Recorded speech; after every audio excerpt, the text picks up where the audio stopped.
Hello, everyone out there. Howdy. It's William and Andrew here at Allegory Gallery, and we're in our home office taking a little break here to do the live at home. We've been busy today. Gonna wait for Instagram to catch up to us over here so we can go live over there. All right, there we are. So William and Andrew here at Allegory Gallery. Hope you're all doing great out there. We are not at our normal scheduled time because it has been a crazy day. Andrew's been working on his paintings and doing a lot of work here, getting ready for things. I've been running all over creation today. I've been in Latrobe. I've been in Johnstown. I've been here in Ligonier. It's been quite a day. Running everywhere, getting ready for our handmade arcade market starting tomorrow night. Tomorrow night, everyone. So we're excited about that. If you're in the Pittsburgh area, we hope you'll come out to join us. There is a preview night ticket that you have to get on their website at handmadearcade.org if you would like to come tomorrow night to see the preview. Otherwise, I think there are tickets still available. Still tickets available? Yeah. And then there are tickets for Saturday morning for the early bird, if you want to get in early before the major crowds come in. Or you can come in for free. The early bird costs some money too. Or you can get in for free during the regular time, as long as all these tickets are still available. We haven't looked today. But you can book them in advance and get your time slot for when you're coming in.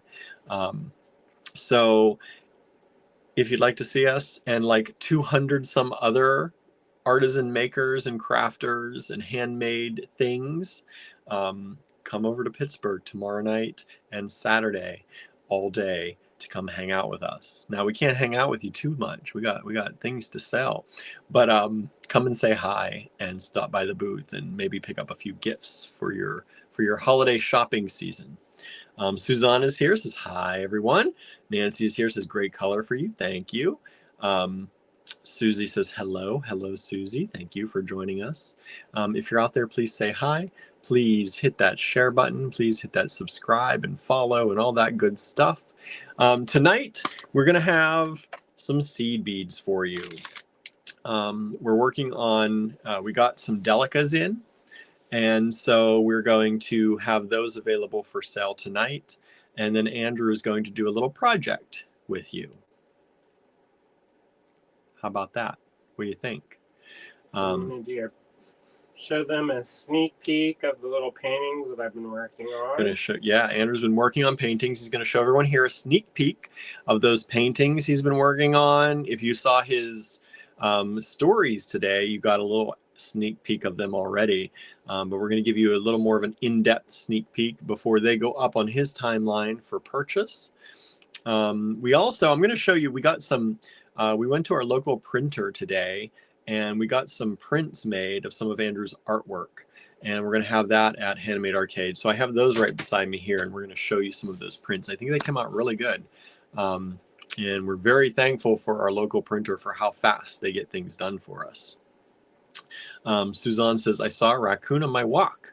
Then my favorite barista shared they were beginning their transition, felt honored. That's awesome.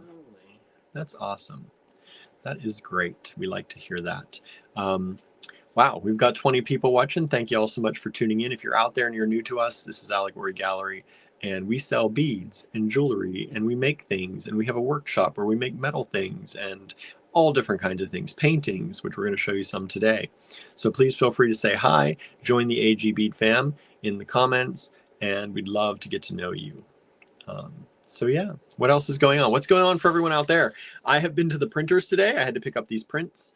And then I had to go to one of the big box stores because I needed some things that only the big box stores are going to have right now. We don't like to do that as much as possible, but sometimes we have to, right? Especially where we live. Sometimes there's not much of a choice for last minute things.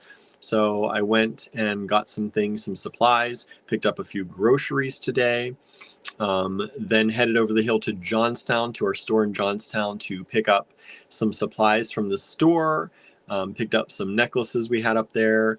We had some rings and things that I picked up there, some table display stuff.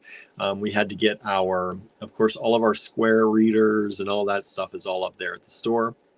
So picked up a bunch of stuff today and brought it back.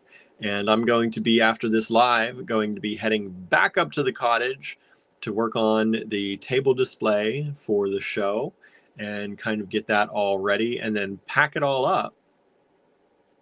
It's crazy, everybody. Set everything up just to pack it all up and get it ready to go and get it loaded into the car for leaving tomorrow morning.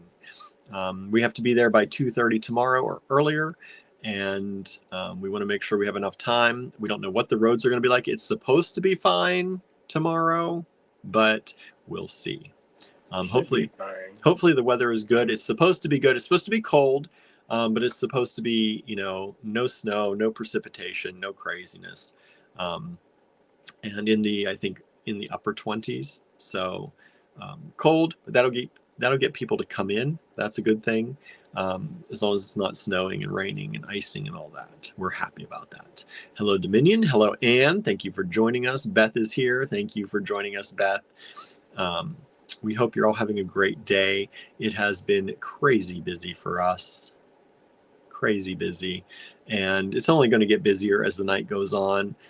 And we're going to try and get some rest tonight so that we can get up early and get to it again. And I have a lot of things I want to bring home in the evening. I have some sanding and polishing I need to do tonight at the cottage. So I'm hoping to get some of that done.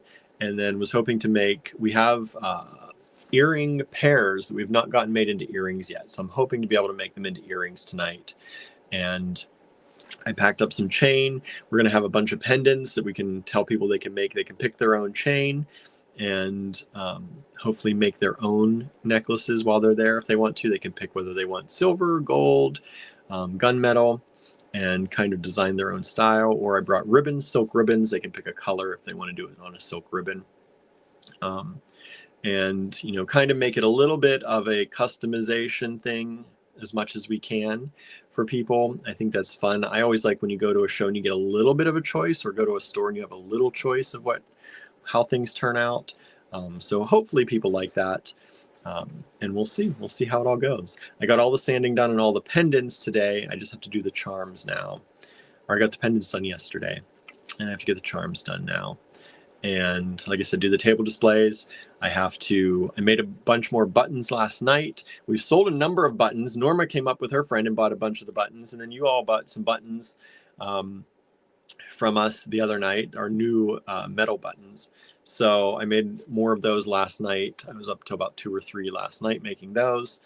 And I was watching Perfect Strangers while I did that. I always like to have old TV shows. It's like comforting because I grew up with a lot of those playing. And so it kind of puts me in a mood to just kind of chill out and zone out and do stuff. So that's what I was doing last night, making buttons. And tonight's going to be affixing pin backs onto our wooden pins. I got all of the Allegory Gallery logos put on our wooden pins that I had made. So I'm going to affix the pin backs onto those tonight. And I'm going to pack up these prints that I'm going to show you. We have to pack them in cellophane with backer boards and all that good stuff. So those are going to get packed up tonight. And I'm going to get done what we can get done. That's what it's going to be. We're going to get done what we can get done and hopefully have a good time Friday and Saturday at the show. Angela is here. Hello, Angela. Susan has joined us. Hello, Susan. And says, sending you so many good vibes for the show. Thank you. We can use them.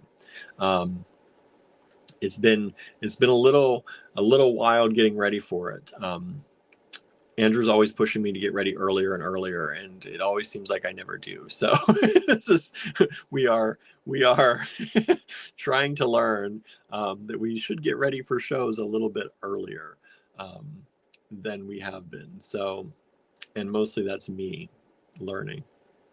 But I think it's going to be a good time. I think we're going to have a good bit of products out there. We're going to have some of Andrew's artwork. I have some of his smaller artwork for the table, and some of his dragons and some of his Forever Home artwork. And we're going to pick a few other things to put out. And then we're going to have some of his necklaces and some of our enamel pieces that he's made. And yeah, it's going to be some of the pins. I have a few mugs that I have done that I picked up at the store. There's not a lot of them, but I have a few of those. So I'm going to at least have those to show so people can see that they can buy those online too, in different designs. And yeah, so I have a few tumblers that I'm going to have there for show as well. And we'll see how people like us. I hope they like us. I hope they really like us. Let's see. Oh, Susan just joined us on YouTube. Thank you so much for joining us out there. If you're on YouTube, please subscribe. If you're on Facebook, please follow Allegory Gallery on Facebook. And if you're on Instagram, please follow us there and hit those likes, hit those thumbs up. We love to hang out with all of you every weekday around 7:30 p.m. Normally it's at 7:30. We're coming a little bit late tonight. Not too late. No, we're only like 20 minutes late, something like that.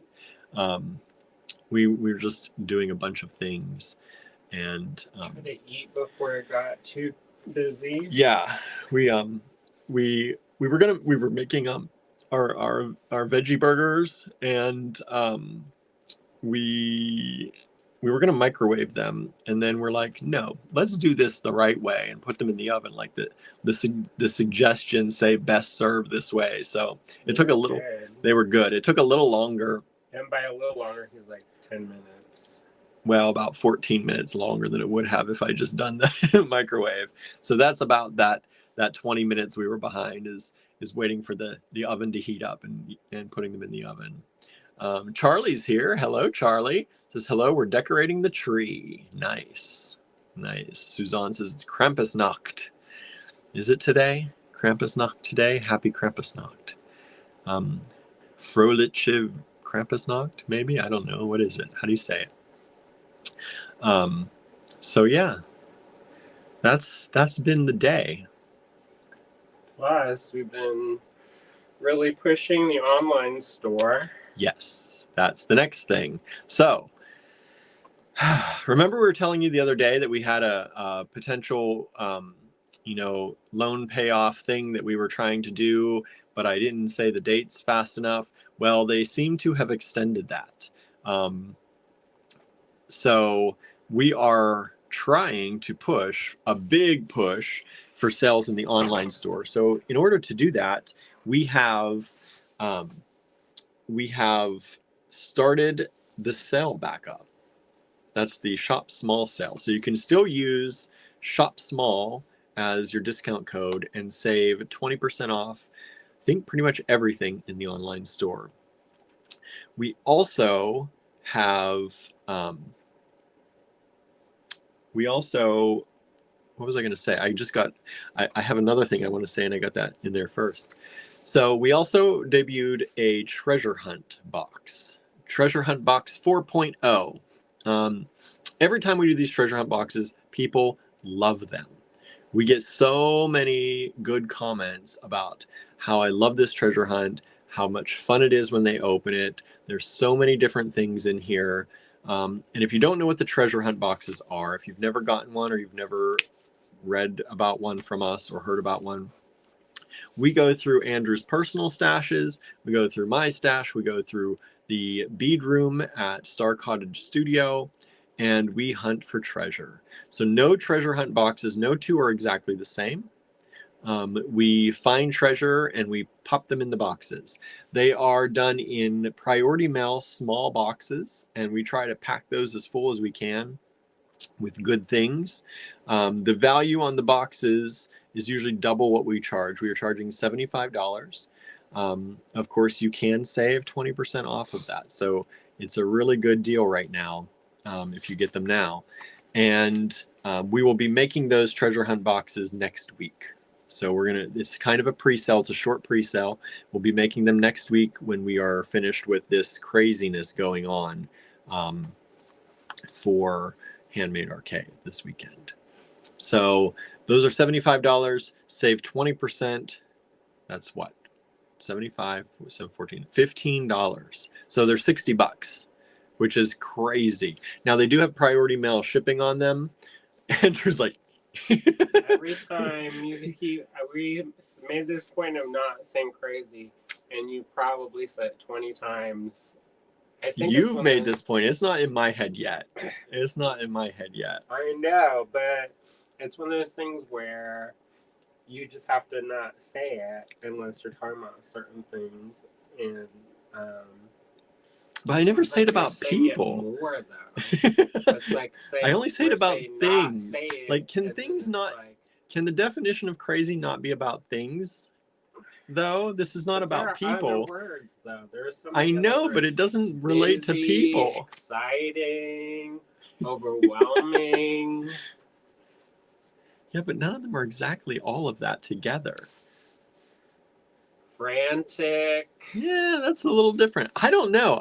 Okay, I'm gonna try, but I'm not. He said he was gonna try, and then he tried. It's like you're trying to say it more. I'm not trying to say it anymore. And I was like, oh my gosh.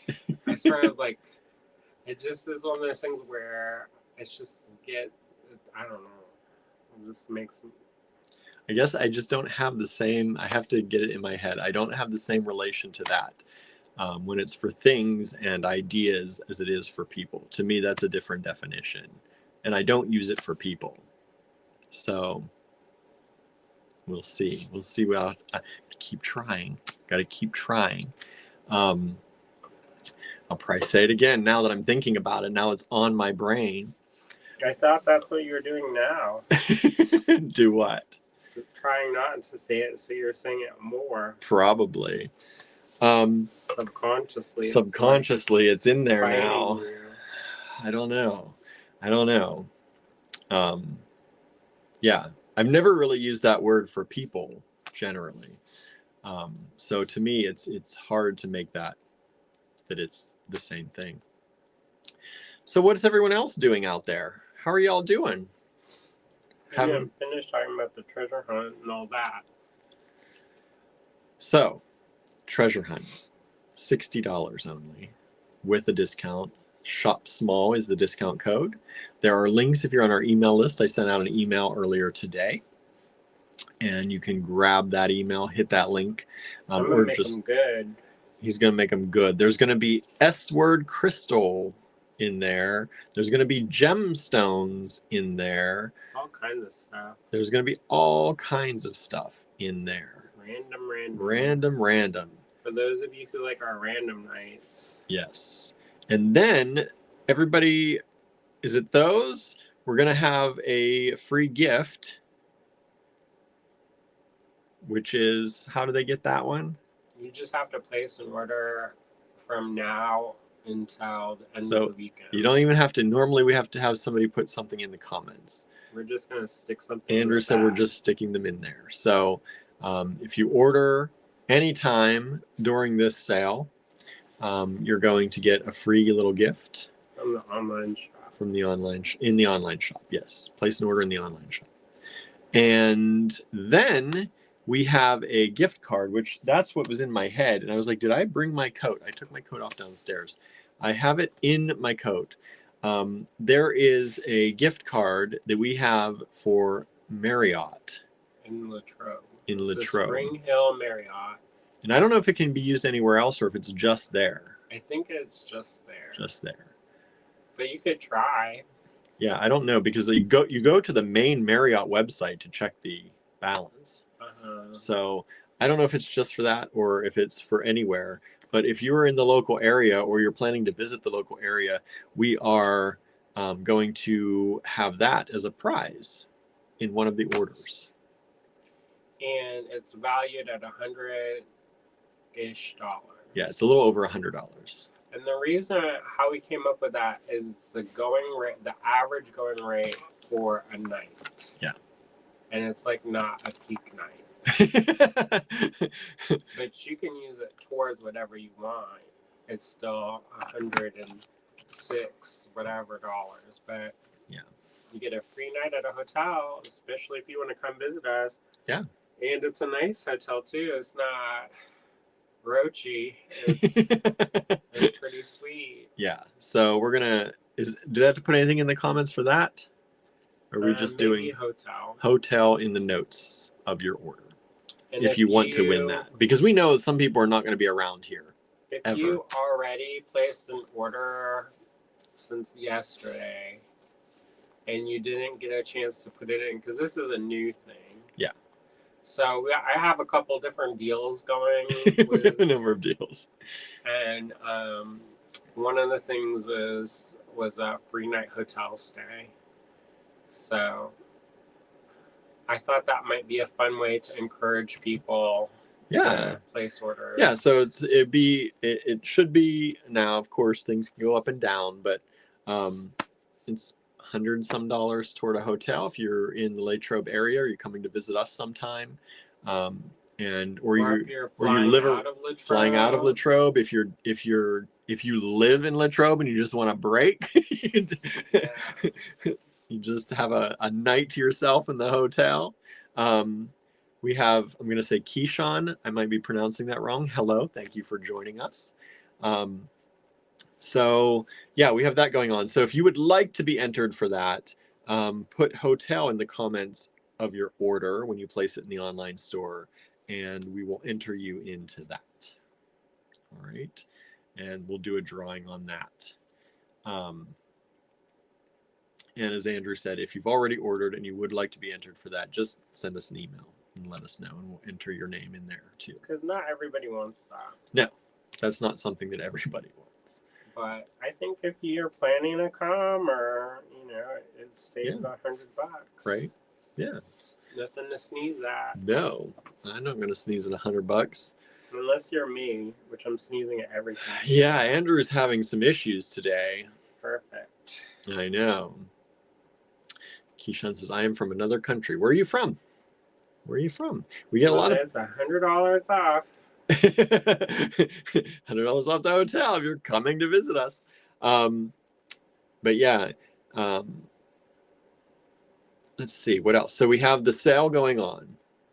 That's a really important thing. That's the important thing. We are trying to make enough in sales to get that early payoff on that. So a couple of people have asked what exactly this is. And so it's not everybody who has Shopify has this opportunity. No. So we got pre-selected to participate in the small business. I guess it's like an incentive program.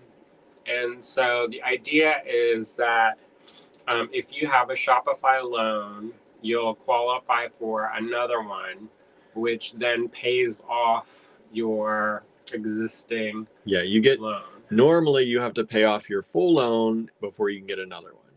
And this pays off the other one early. Yeah.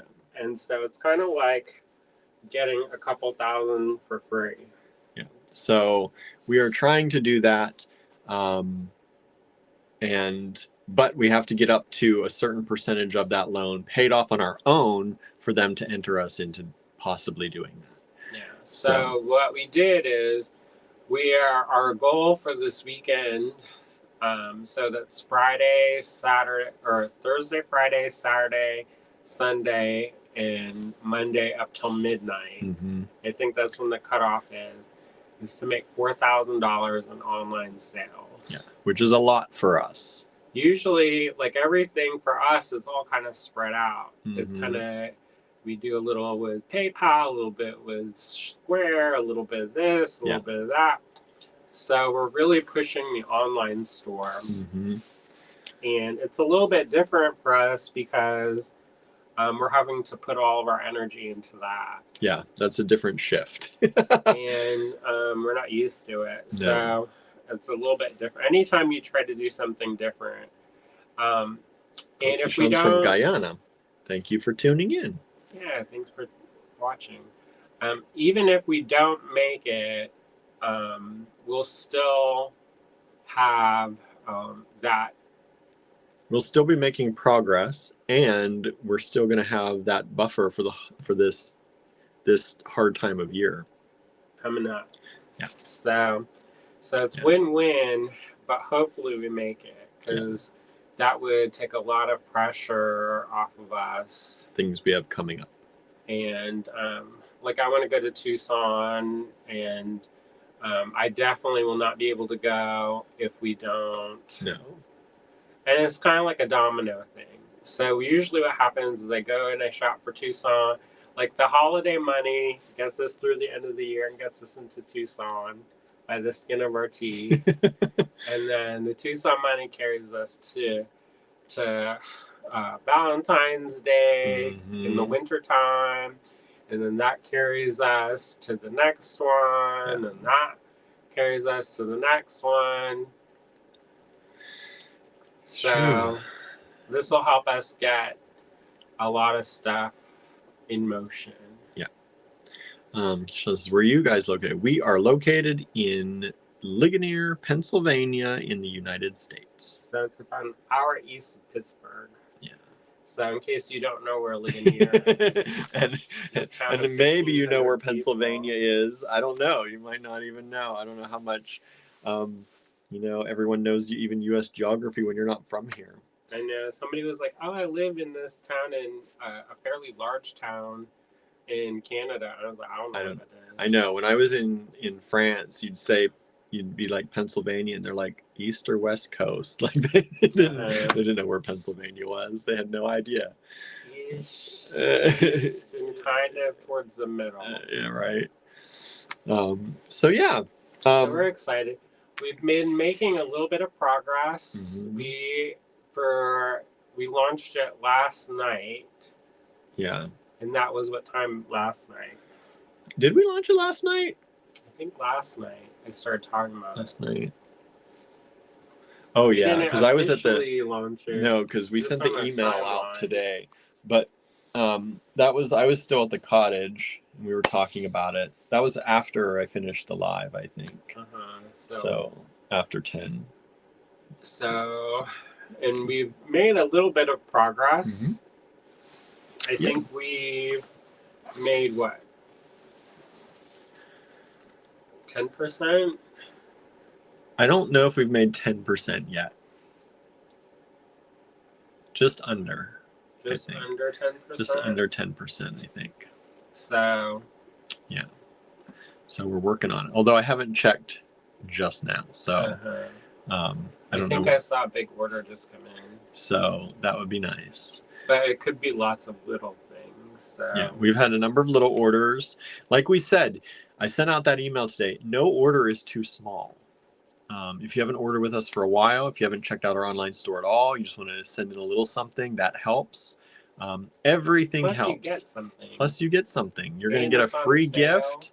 I didn't even put the notice about the free gift in the email today. I think I forgot that. So I think what we'll have to do is we'll have to schedule some posts tonight, because as we get busy it's too bad Handmade Arcade can't factor into that. I know. That's all Square. Yeah, that's all Square. So that's done separately. So unfortunately, that doesn't count towards that. But we're going to try to do the paintings tonight. Yes. And he said he can maybe invoice. I'm going to try a new thing where we invoice with the online store invoicing. I've never done it because I don't like to confuse people. But if you know that it's happening, we're going to invoice through Shopify, which is a whole new thing I'm going to try, because I just looked at it today, and we're going to try and get that done, maybe, hopefully. Because we're going to put them in the online store, but then that's a lot of work to do with the show that we have coming up. I don't have the time to take all the pictures and post and write the listings and all that. So Andrew's going to drop them on his timeline, and you're going to claim them there, just like we claim on Facebook for other things that we do. And then I will send you an invoice through Shopify. I might do something shifty. If I can't figure it out, what I might do is invoice people through PayPal, and then we'll make a custom listing on our website, and then I'll use the money in my bank account and buy the custom listing for the amount of what it is. I think we're going to be okay. The Shopify thing, I looked at it today, and it doesn't seem like it's that hard. Because I don't know how to use Shopify. I know how to use PayPal frontwards, backwards, and side to side. The problem with that is that all the shipping then becomes difficult. And we're going to charge minimal shipping. What I'm going to do is I'm going to stick it in a greeting card. Mm. And then that way the shipping will be $1. Is that what it is? Unless it's international. Then it's $2. $2. I don't know those international cards. $3. $3. I don't know either. I've not sent a card internationally in a long time. So we'll have to look that up. If that comes to the point where we need to. Is anybody watching? We have 12 people over here watching. Keyshawn says, you guys are hard work, very hardworking, love the work. Okay. Thank you. We try. We try. What do you do? What do you do? What kind of work do you do? Yeah, we like to get to know people here. We love getting to know people all over the world. This is the wonderful thing about technology, right? We get to know people all over the world. We have friends in Canada. We have friends in France, in Germany, in Australia. We have different people who tune in all the time, and we get to know them and what they do, and it's pretty amazing. It's pretty amazing. Of course, right now, a lot of our other friends are deep in sleep, if you're over in Europe, probably. But we're thankful for the people who are awake right now in our time zones, and or at least around the same time as us, and we love to get to know more people. Julie P tuned in a little bit over on Instagram. Liz PE428 joined us. If you're out there, please say hi. I know Charlie was out there for a while decorating the tree. I got to try and find our little tree. We have a little tree somewhere, and I don't know where it is. It's probably in the garage hiding. We haven't used it in a few years. But I'd like to put Andrew's ornaments for the show on that little tree. Maybe. Keyshawn says, so it's only the two of you. Yes.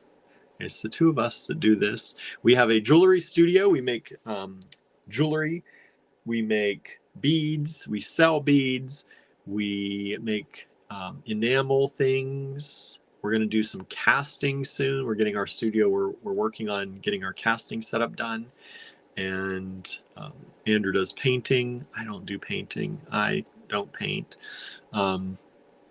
Maybe someday. But yeah, we do lots of stuff. We get up to a lot of stuff. Anne says, I'm perusing the shop while listening. Thank you so much, Anne. We appreciate it. And so, yeah, that's what we've been up to. It's been a lot. And we're gonna try not to take too long today because I got to get to the cottage tonight, and I've got, as Andrew said, 2.5 to 3.5 hours of setting up tables tonight. So I'm going to be working on that until late tonight, and then hopefully have some time to do some of the other things I've got to do. Otherwise, I'm going to take some sleep time and then get up early. Maybe. I'm not a good early getter-upper. I wish I could get up in the mornings better, but I don't think I'm going to have a choice tomorrow, and get up early and maybe continue making some jewelry and earrings and necklaces and things. We'll see. We'll see how all that goes. Keyshawn says, how old are you guys? I'm 44. Andrew never tells his age. It's nobody's business. He says it's nobody's business. But I am 44, soon to be 45 next February. February 24th, if anyone wants to give me a birthday present. I accept gifts. But yeah, so we've been doing this since 2011, having our business. Andrew's been in the bead world since long before that. But I kind of got into it with the business and a little bit before that, but used to go to bead shows and things with him. But mainly this has been my life here since 2011 with Allegory Gallery and the store that we created. Is that our paper over there? There is paper over here, yes. There are also some already done that you have in your little thing here. Well, if you want to flip it around and show them the prints, and then do a little pre-tell of the artwork. Susie's asking, what are those little tins under in the online store? Keepsake. I think if you type in keepsake, they will come up if there's any left. I think there's some left. Susan said, "You're both kids." I don't know. It's called middle-aged childhood. It is. We are technically middle aged now, right? How long do you think I'm gonna live? Maybe. You never know what they come out with. Yeah, I don't know about that. Let me flip this camera around. Today was rough, y'all. Yeah, he's had a rough day today. I will not be showing my face on the live. My eyes swell up. Yeah, he's got a swollen eye. Looked like somebody hit me in the face. He's had a runny nose all day with this. He's like allergic to the snow. Every time it snows, he gets this reaction. Yeah, perfect. The eye thing is new, though. Perfect. Just in time to go to Pittsburgh in front of a bunch of people. Make friends. Make new friends. Like, hey guys. Hey y'all. Okay, let's see here. You want to be my new friend? I choose. Great. Let's see. Usually it clears up though by the time the weather clears up. Yeah. So. Anna's here. Hello, Anna. Says feeling especially old today. Is it your birthday? Susan says I'm in my early 60s, so you really are kids. That's only 20 years difference. I think after you get a certain age, then you're all just one age. Yeah, but I guess if I look at 20-year-olds, I'm like, yeah, they're kind of kids. But they're also parents. So, like, are they really kids? I don't know. I think there's like that middle part, everybody's like the same. And then, unless you're like extremely geriatric, then I think of you as old. But otherwise, I just kind of like. I have no real good concept of time. Like somebody was talking about their friends, and my friends range from age probably like 18 to 80. Right. And sometimes I have to like factor in like cultural stuff. Susan says only 20 years. LOL. Hey, 20 years. That's. We're rounding. We're playing rounding. Well, early 60s. I'm my early 40s. Well, mid 40s almost. So probably maybe less than 20 years. Anne says I'm excited to be 60 next year. Oh. Yeah, I feel fortunate to have made it this far. Right. So if you all remember, these are prints of Andrew's artwork that he made. He did Christmas traditions around the world.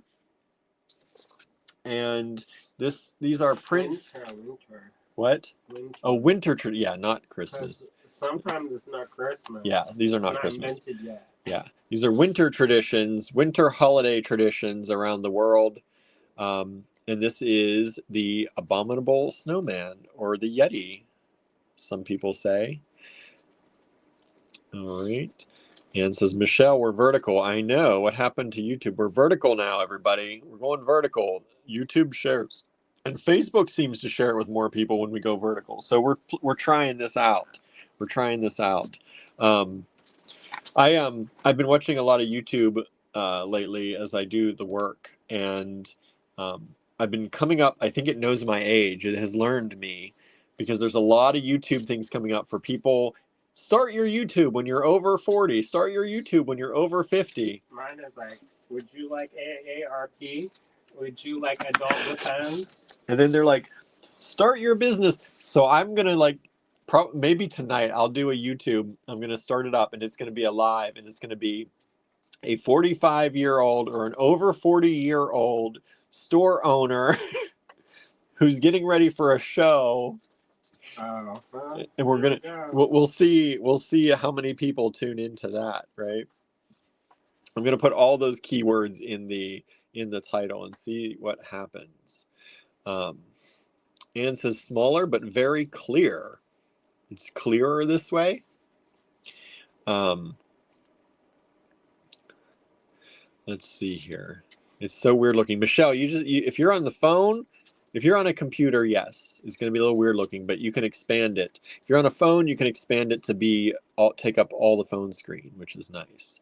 You know, I watched on my phone, and there was no problem. Yeah, watching on the phone is watch easy. on the computer, no problem. I just blow it up bigger. Yeah, as long as you don't have a tiny computer. If you have a tiny computer screen, like on one of those 11-inch Chromebooks or something, then you're turning it on its side. I don't know. He's like, turn it on the side. And says, it's a cell phone world. My mom told me not to get behind like she is. She's 85.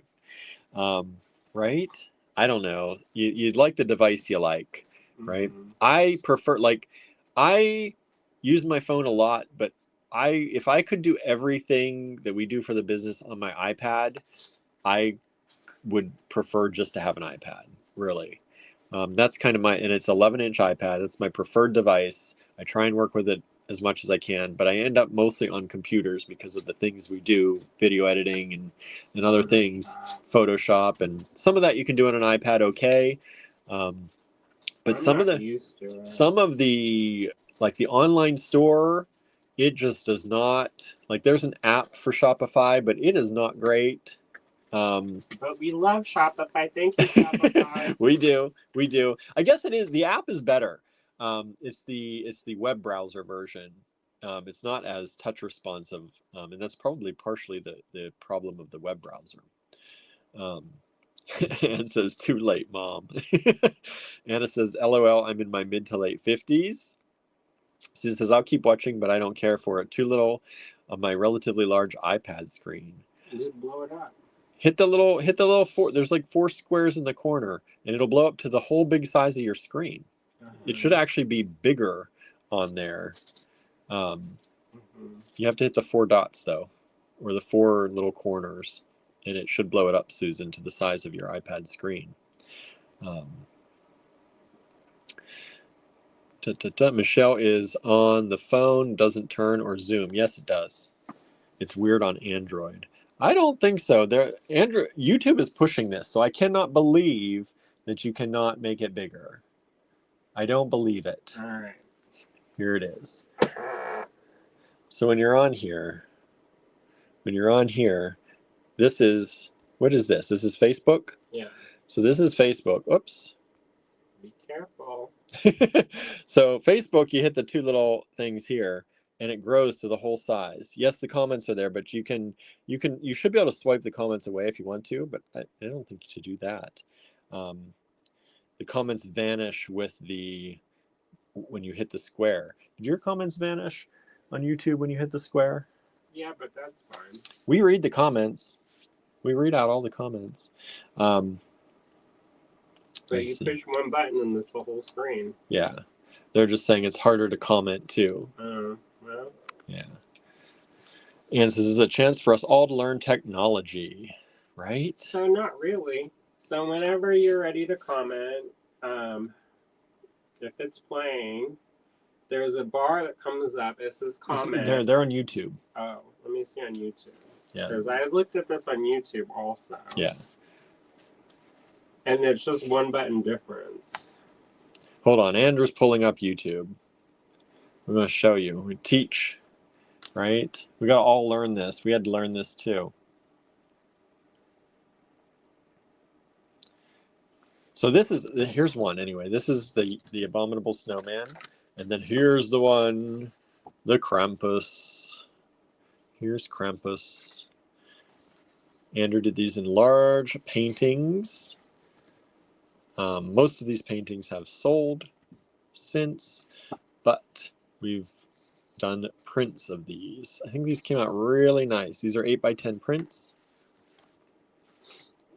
Wow, it's blowed up. Oh, good. It is harder.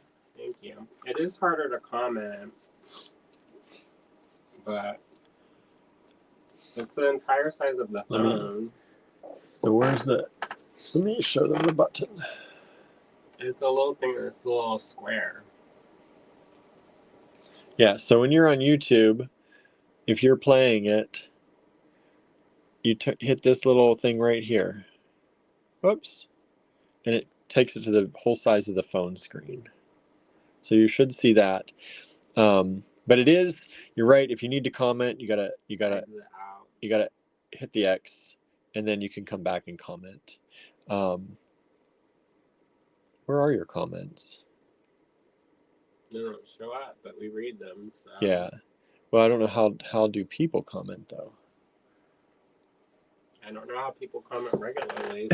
So we don't we don't watch our own lives on. I don't use YouTube as much, even though we probably should. I watch YouTube for replays.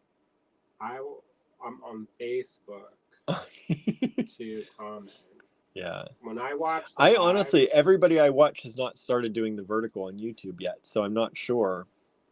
no, but they're pushing it, They which I are don't pushing it. Yeah, understand. they're pushing it, but a lot of the people I still watch are doing the horizontal only. Um, but I often watch on the computer, and the computer you can comment on very easily when I watch that way. Anna says that's not what mine looks like on the YouTube app on my phone. Maybe they got different. Let me look on YouTube on the phone app. Oh, he was in the web browser. Let's check the app now. Michelle says, it does keep happening every time I try to zoom, it kicks me to another place. How are you zooming? Then this is the pan. Look at that. These, again, are prints of Andrew's artwork, 8.5 by 11 sized prints. We'll be selling these at the Handmade Arcade here in Pittsburgh, Pennsylvania, this weekend, Saturday and Friday night. And then here is the Yule Cat. I'm not going to try and pronounce its real name. No, it looks even better. It looks even better. And it has the comments going. Oh, so on the app, let's see. He went out of here. Let's see. So when you're playing it, you just click on it, and the comments, it gets even bigger. The comments are all right there. Yeah, it's way better. So if you go in the YouTube app, it's even better. Yeah. So I would say if you're gonna watch, go on Facebook. If you're in Oops. the browser. If you're in YouTube, go to the YouTube app. Yeah, because once you're in the YouTube app, all the chat is right there. The comments are right there. You can see them. You can see us. Yeah, that's pretty good. That's pretty good. And my phone's not new, so No. y'all with the newer phones probably have like laser beams and stuff. Suzanne's back from dinner. What'd you have, Suzanne? Michelle's on the YouTube app. Yeah, see, our YouTube app is right there. Everything's right there. It gets big on the screen. We just tap the video to make it big. There's also. As soon as we tap on the video, it knows it's vertical in the app and it puts it big on the screen. Mm-hmm. That's the iOS app. So if you go It says, to... welcome to live chat. Yeah, so it's the live chat. So his gets big. Maybe check and make sure your YouTube app is updated. That's in the YouTube app. If you're in the YouTube, if you're on the web browser, you have to hit those 4 little things that we showed you earlier. Suzanne had faux meatloaf, mac and cheese, and green beans. That sounds good. And then we have the sugar plum fairy. Oh, okay. So do you have... Tapping makes it pause. Yeah, but you should, when that pause comes up, are you in the app? If you're in the app, it should get big right away. So here, let me show them again. Also, you have to turn your live chat enabled. Where's that? So you hit the 3 dots in the corner, and then all this stuff will come up. While you're on it, you can click like. Okay, so let's start. You've looked us up on YouTube. It looks like this. You're in the app. You looked us up. You went to Allegory Gallery on YouTube. The video is streaming there. You tap the video. The video gets big. All right. You hit these 3 dots up here. You turn on live chat. You can also hit the thumbs up right there while you're there. And then the live chat will be going as you there. So you can chat right there. You can watch things. You can see what other people are saying right there. You can send emojis right there. All good. And that's all it takes. You want to swipe out of us, you get back to there. And you scroll, you accidentally get out of it, just tap back on the video and it pops right back up. That's the YouTube app on iOS. So for Android, I don't know. For Android, we don't do Android, but I can't imagine that a big company like Google would make it much different. I can't imagine. Again, this is the Sugar Plum Fairy. I'm exiting out of that. What is this one called? It's Scottish. It's Scottish. It has a Scottish name.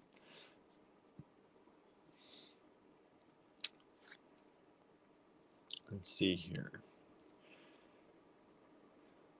Or Suzanne said the Yule Cat. Yeah, I like the Yule Cat, right? I like the Yule Cat. So these are the 7 prints that we did. This one. So Was it Calilac? Calyx. There it is. Pronounced that way. Calyx or Calyx. I think that's a little one of those sounds. That's what this is. She's a goddess of winter. Goddess of winter. Oops, my computer went dead. Let's wake it back up. They also call her the Hag of Berara. The Hagaberra. I'm saying that's so good. Y'all. Right. So there's that one. The Sugar Plum Fairy. The Yule Cat. We need somebody who's Gaelic. Gaelic to actually say that. Annis is the Divine Hag. This is Pan, right? Pan? What is that? It's a satyr. A satyr. But I painted it like Mr. Tumnus. Mr. Tumnus. From The Lion, the Witch, and the Wardrobe. What I imagine him to look like. This is La Befana from Italy. Krampus. And the Abominable Snowman. Yeah, normally I root for the villain in the books, but she wants it winter forever. So yeah, Andrew's like, maybe not. But she does have candy and snacks, so. And Tilda Swinton plays her in the movie, so I'm like, all right, Team Tilda. Team Tilda. Who's she play? Which one is that? The Lion, the Witch, and the Wardrobe. Oh yeah, the Winter Witch. The White Witch. The White Witch. I'm like, all right. Except she's winter forever, so I'm like, yeah, not so great. I was like, everybody gets frozen. Maybe. Let's think about this. let's take a pause. Let's take a pause. And then, why exactly do you like it to be cold? Can we talk this over? Like if you're melting. That's one thing. If you like frosty and you're not gonna live through it, right? But you're like riding on the little lion train with your chariot, right? So I don't see the benefit of like icy snow tundra time. So here are the new buttons we've been making. In case you missed those the other night, we showed them. These are the ones that have been claimed. I've made more of each of these so far. But these are the ones that have been claimed. I just have these sitting here on the desk set aside for y'all. So those are those. These are little buttons. I think they're 1.5 inches or 1.25 inches. And I've had fun making these. I've been making these I feel like day and night making buttons. And they are for you right now, $2 each if you're interested in any of these. You can take a look at our other video we did. We showed you a bunch of them. We've made more designs since even. So if you're coming to Pittsburgh, there will be some new designs there for y'all to see. So we have those available. Those are going to be $3 when they go to the website, but we're going to do the show special at $2. And then we have our wooden pendants. They look like this. This is my Paolo wooden pendant. And these are done on dye sublimated wood. And they are done with Andrew's artwork. So Andrew did this artwork. This hangs in my office here. This is Andrew's artwork of Paolo. After he passed, he made that for me. And like I said, it hangs here in my office. And I use that and dye sublimate that. That's available on our website. We have over 60 wooden pendants now available on our website. They're only $12 each. And if you would like to buy those now, you can. And you can get 20% off using our sale code Shop Small. We've extended that sale because we are pushing for big sales this weekend in the online store. So yeah, it's too bad we can't run everything through. I know. If you'd like to buy all 60 over 60 pins, have the whole collection, Then sell it to other people. then go crazy. Get the discount, right? Go get them all. Collect them all. Collect them. Don't we have people who are like have to collect them all? Aren't you? Yeah. You know, when you start collecting something, you have to have all of them. Just load up all the pins in your cart and get that 20% discount. Now's the time. All right. So you'll be putting me to work, that's for sure. There are probably some of those I haven't even made in a long time. So make me make new ones. Susie says, I love this one. This one, the Paolo, he's so cute. He was a good boy. I think we called him a good luck cat. He did his money dance every night. How was his string? Yeah, this is his string sitting at his foot. He had an orange string. It was like a felt string, and that's their toy. We didn't have a lot of money when we got the kittens, so we made a lot of their toys. Yeah, that was they're like ribbons and that was like there was like paper towels wrapped up in that, like a paper towel fan wrapped in that yellow string, and that was their toy. But he kept that. He would put that between his teeth, and then he would walk with it between his legs, and he would howl at night, and that was his money dance. Suzanne says, you need to teach the girls the money dance. I know. Everybody in this house needs to do the money dance. And we're going to all be doing the money dance tonight. We'll get a recording. I think I have a recording of Paolo doing it. We got to get that recording out. You know what, though? I think Barnaby was doing it because he was. The last few nights, Barnaby's he's been doing some howling the last few nights. So maybe he's gotten to the age where he can do the money dance now, because Paolo didn't do it until he got a certain age, and then he started doing the money dance. You know, he's always not every night. Like, he started doing it as he got older every night, and now Barnaby, it's coming into his own money dancing. All right, what's next? Little girls were like, "What are you doing? What are you doing? Should we start the sale?" No. No. I think you should preview these. So I still have some work to do on them. And I may, depending on time, I may do some of them. These are his new art pieces. And the series is called Shadow Play. Shadow Play. So if you've been waiting to see them, you're getting a sneak peek. He wasn't going to do this. No. But we decided to give you all a first look at this Shadow Play series.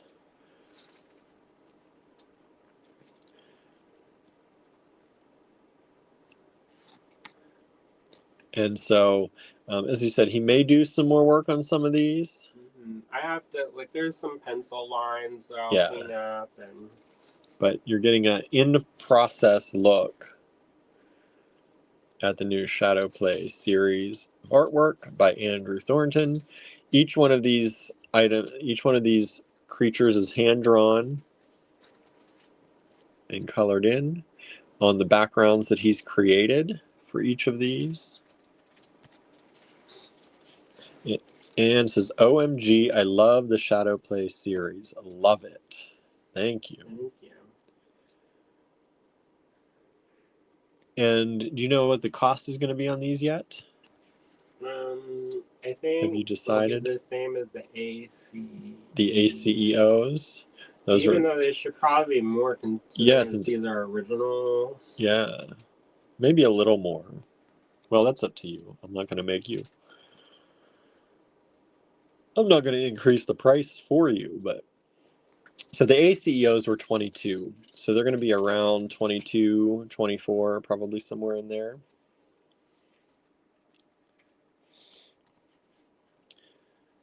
Suzanne says, it's very good. Thanks. I love some of these. I think some of these should be turned into like I want to cutout use the pendants cricket or the cricket. and make stickers and then put them all over the boxes and stuff. Because they wouldn't make necessarily good pendants unless they're in metal. Like in metal, they're fine.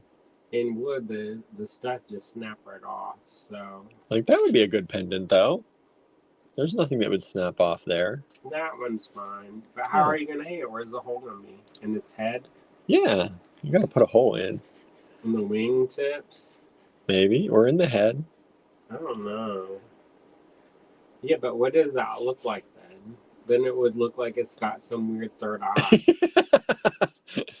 So that's its kind of design process. Suzanne says have. the bat, heart, heart, heart. And I'm gonna try really hard to finish this tonight.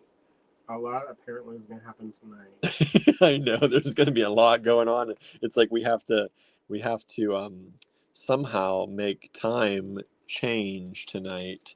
Time has to get longer. We've got to make time extend tonight. I love this cat. How it's the pink kitty. Susan loves the pink kitty. I know. I love this cat. How it's like the reverse. Yeah. Kind of look like Gertie. It does look like Gertie. It's got the little Gertie frown. Then there's this cat. This looks like Gertie. Gertie when she's happy. Gertie when she's a little bit perturbed. Which one? The one that's that looks like Gertie. And then Gertie. And they're basically all paintings of Gertie. Who's the favorite, really? Well, she was also sitting with me the most. Yeah. So I have the heater cranked up when I'm doing this. So I have it. I have a little area in the living room. And so a lot of these, I start by the backgrounds are a Bristol board. And then the Bristol board, I take and I put layers of gesso and absorbent ground on them.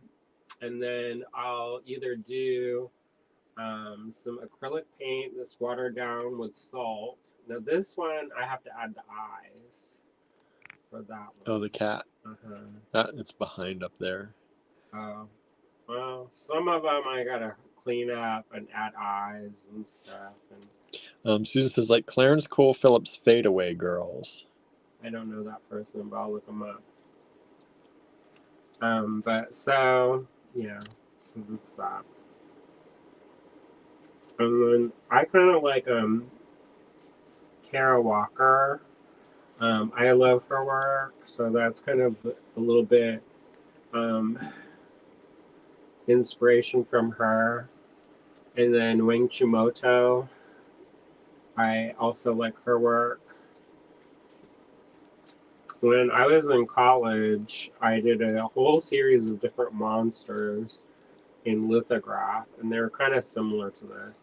And I did a series like this where I did the backgrounds and then I painted real thick gesso all the way around and made the shapes. Mm. You remember those? No. Some of y'all might have those. I'm trying to remember those. There was a mermaid, and then there was like a little beastie. Susan says Clarence Cole Phillips was an early 20th century illustrator. Suzanne says snake. Mm-hmm. I'm gonna add. What is this? It's a fish with legs. A fish with legs. But I'm gonna make it the face cuter because the face kind of got blobby. Uh-huh. So I'm gonna maybe make the eye a little bit larger and then define the I like this little chickadee bird. And that one's gonna have a little crown. Some are getting crowns. Uh-huh. Of course. Of course. You know, I can't equate that iridescent. So if you like them like this, don't look at it too hard. Because some of them may be getting lifts. The little devil child. Which one? Oh, I thought that was so cute. It is cute.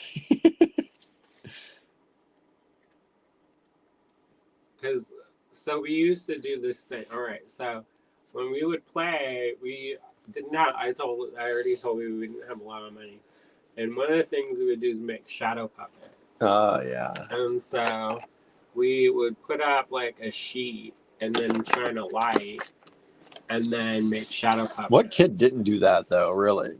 And like when we lived in Florida, so there's always sun. So like somebody would go up behind somebody and they would make little devil horns, and that would be, their shadow would have devil horns. Yeah. And so far, I like the first one, the wolf, best. I like the background. Plus, I want to rewrite his story. Not the big bad wolf, but a nice guy. Rewrite the world to someplace nicer. Oh, good. I think it'd be cool if people bought these and then wrote their own story about who it was. Sure. This one, there's with the one with hand up. This one? I'm going to make a star. A star. Holding a star? No, it's like reaching. Reaching for the star. And my thing is, I noodle around. I like to if you can't tell by this series, but I love to go to hyper detail like nobody's business. Like one time I painted this mermaid that had like this textiles. I painted every single stitch in the textile. These I'm trying my best to loosen up. And that's my goal, is to loosen up and not get so fixated. With the details. Because I like details, Mm-hmm. but I don't know. I love art that's a little bit more primitive and has a little bit, it's more about like the impact of the image and the icon of the image, as opposed to like how well I can render it. Yeah. So a lot of these are they're much more... And it says, oh, dang, I love a unicorn. They're much more stylized. And they're not... In this one, I'm going to have... is that... Oh. Which one? You're going back to this one? Yeah, because that's what I can see. Mm-hmm. I'm going to do the iridescence on the wings, I think. I'm going to try to stop myself. That's a mermaid. Mermaid. And then this one. It'll look like Idabel. Idabel, the long tail. Uh-huh. I should make it screaming. You should. Next one. This is our flowers. Tulips. Turkish tulip. The mouse friend. Oh, mouse friend. Long tail. Uh-huh. And of course, hand and heart. Or heart and hand. From the head to the heart to the hand. This is gonna be, if I had a tombstone, that'd probably be on it. Bird girl. Bird girl. See, I love this one. Mm-hmm. Like, I just want to make this in the scissor or the Cricut and put this like everywhere. Yeah, you can take some pictures of these and make them pretty easily into cricketable things. I probably should just make new ones that are gonna be just for Cricut, so you don't have to like edit the background out and all that garbage. I don't think it would be much. You just Photoshop would edit that background right out, since it's so dark, such dark lines. Mermaid. Well, nowadays, the new technology. Oh, I love the little beasties. But you know what? I made a series like this a while ago, and nobody liked it, and so I was kind of like, Yeah, hopefully people like these. And I'm pricing them super cheap. The goal is, not only do I want to make money for the Shopify early loan thing, but the whole reason I made this series is so that I can pay for Penland and Airmont. And those are coming up both in the next couple days that we have to pay the fee for. And that will really help because we don't have any money right now for that. So, no. So I gotta make that shake it to make it. Churn that butter. Yeah, churning the butter with both hands. Somebody was talking about, I was telling somebody, they're like, we're talking about how to like maximize our content, because a lot of times what we do is we put something out and then it basically disappears. And so we were talking, I was like, we just have to milk the cow with both hands. And they're like, that's a very graphic. That is. And that's the last one, y'all, of but that really, so far. It's an apt analogy, right? So if you make all this content and you only show it one time, you're milking the cow with one hand. But if you, maybe even with like a foot. Depends how. He's like, let's get the feet in there too. Sometimes it feels like we are milking the cow with the foot. Like we're not getting the most out of it. So we were talking about it, and I was like, we just need to milk the cow with both hands. Right. And eventually get an automated machine that just sucks them dry. Oh my goodness. Anne says, I love that series I think you were talking about. I bought 2 of those. If you mean the ones you painted over old artwork and they were relatively plain, they are gorgeous. I did that one too. Nobody liked those either. Anne did. I know you like my artwork, which I appreciate. But there is a series of like, there's a bag at the shop that has a zoom in of the mermaid face. Oh. And then there was like a bird. And I know which ones you're talking about. And let me see if I can do a quick. I don't know if you'll be able to find them because it's been a minute. And I can't remember what it was called. It's called like Dreamtime Friends or something.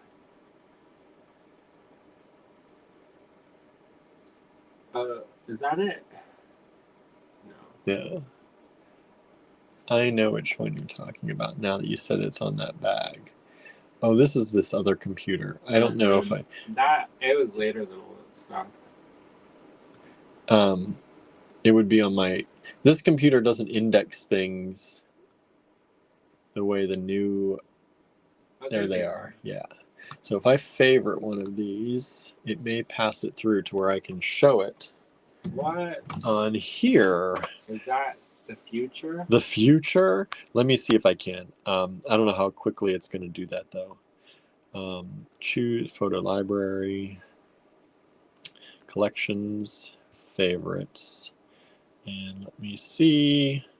I don't know how far back in my favorites I have to go to possibly see this. Yeah, I was talking to some dude at the shop, and he was like, because I was talking about how I have dreams, and these creatures are in the dreams, and he's like, you have some messed up dreams, man. And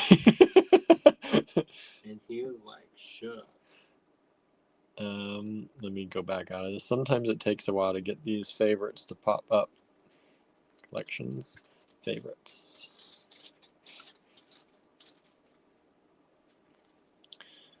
Like I said, I don't know what the age. It may not come up for us easy. No. Maybe we'll show it in the Patreon later. Yeah. Well, if we give it a few minutes, it should parse its way through to get in here. Keyshawn is back. Thank you for coming back and hanging out with us. This is the newest art series called what? Shadow Play. Shadow Play. It's like you're playing with shadow puppets. Shadow puppets. So that's pretty cool, I think. I love them. Whether or not other people like them, I don't know. We'll see. Let me see. Where in the favorites this shows up? Where are you? So I know. Got some stuff ready? All right. Yeah. I don't even know. How old is that? Let me favorite. Yeah. Okay. Anyway. That's so weird. I can't get it to come up. Anyway, let's put these back. And then, I don't know. I done lost some stuff, so I don't know. You lost some stuff? Yeah, like Where'd number you- 3. Where the heck did 3 go? Lost number 3? Let me see. Where are these again? Painting. Go ahead, show them something. I'm gonna show them. Okay, so if you'd like to purchase from this video, we're gonna show you a lot number, and you can take down that lot number, send it to us in an email at info@allegorygallery.com. Let me put that. I literally banner. have not gotten up, and it done got raptured. Yeah, that's 1 and 2 is here, and let's see here. All right, so this is. Let me see how this is. How's this looking for y'all? Oh, our Instagram is not moving, so I can't see how it looks for y'all. Hopefully it looks good, and you can read that. Can y'all read that okay? You just tell it with your mouth. Well, I want to also make sure, because then people are going to be asking the whole time. There they are. I can see them. All right, so DL1. DL1, these were $4.50 each. They are now $3.75, which I think this is a great, great. Read the sign, read the letters, read the numbers. Michelle says, read what? The lot number. Can you see that okay? Oh, for So that they can see the lot numbers, because we're in vertical. Can you see the lot number? Oh, there it came up. Now I can see it. Okay, I can see it okay. Fine. Yeah, well, the Instagram wasn't showing. It was lagging behind, so I couldn't. I know. All right, so the first ones are these Delicas. And these are the Delica 8Os. These are all 8Os tonight, right? Mm-hmm. This is medium blue iris. Medium blue iris. Let's see if I can.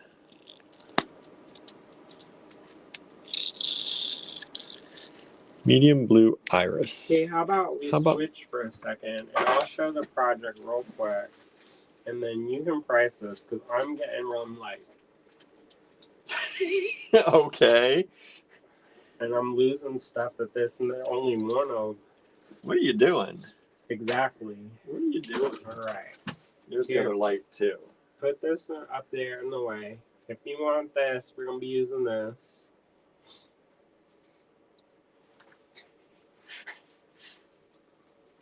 This is going to be what you call high quality, y'all. High quality show. Here, put this up there.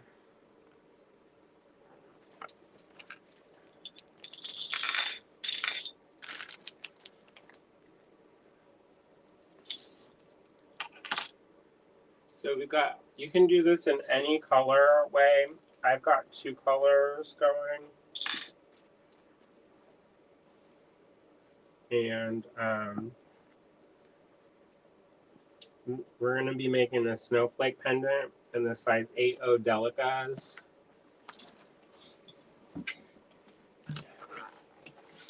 And we can turn the heat off. Yeah, we can. I'm starting to be like melting. You're melting? He's been cold all day. And now I'm melting. Hot, cold, hot, cold. Mm-hmm. All right. Oh boy, this went everywhere. I know. I did that, and then I had to move them over to there. So like, that is not a good idea. All right. Hi everyone, it's me, Andrew. I'm gonna get this out the way. What do we do? DL. We're gonna be doing a snowflake. I think I'm gonna post a pattern maybe on the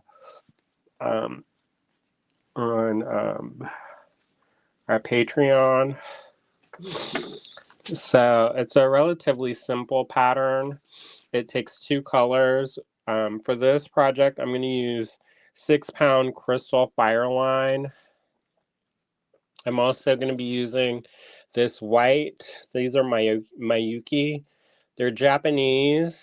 Delicas, so they are really consistent. You still have to look through these. Every once in a while there's a Wonkadoodle one, and you just pick that out. Now, the reason why I started picking the 8mm or 8.0 seed beads is because some people were saying they couldn't see the beads, that the beads we were using were too small. And so these are great big. And so in theory, if you have problems seeing stuff, this should make it a little bit easier to see. So we're going to use this white. So that'll be our color A. And then we're going to be using this kind of icy blue color. And we're going to be using that. This is a matte opaque turquoise blue AB that we're using. See that? And they're 8.0 Japanese. And we've got those two colors, and we're going to need a needle and then something to cut the thread.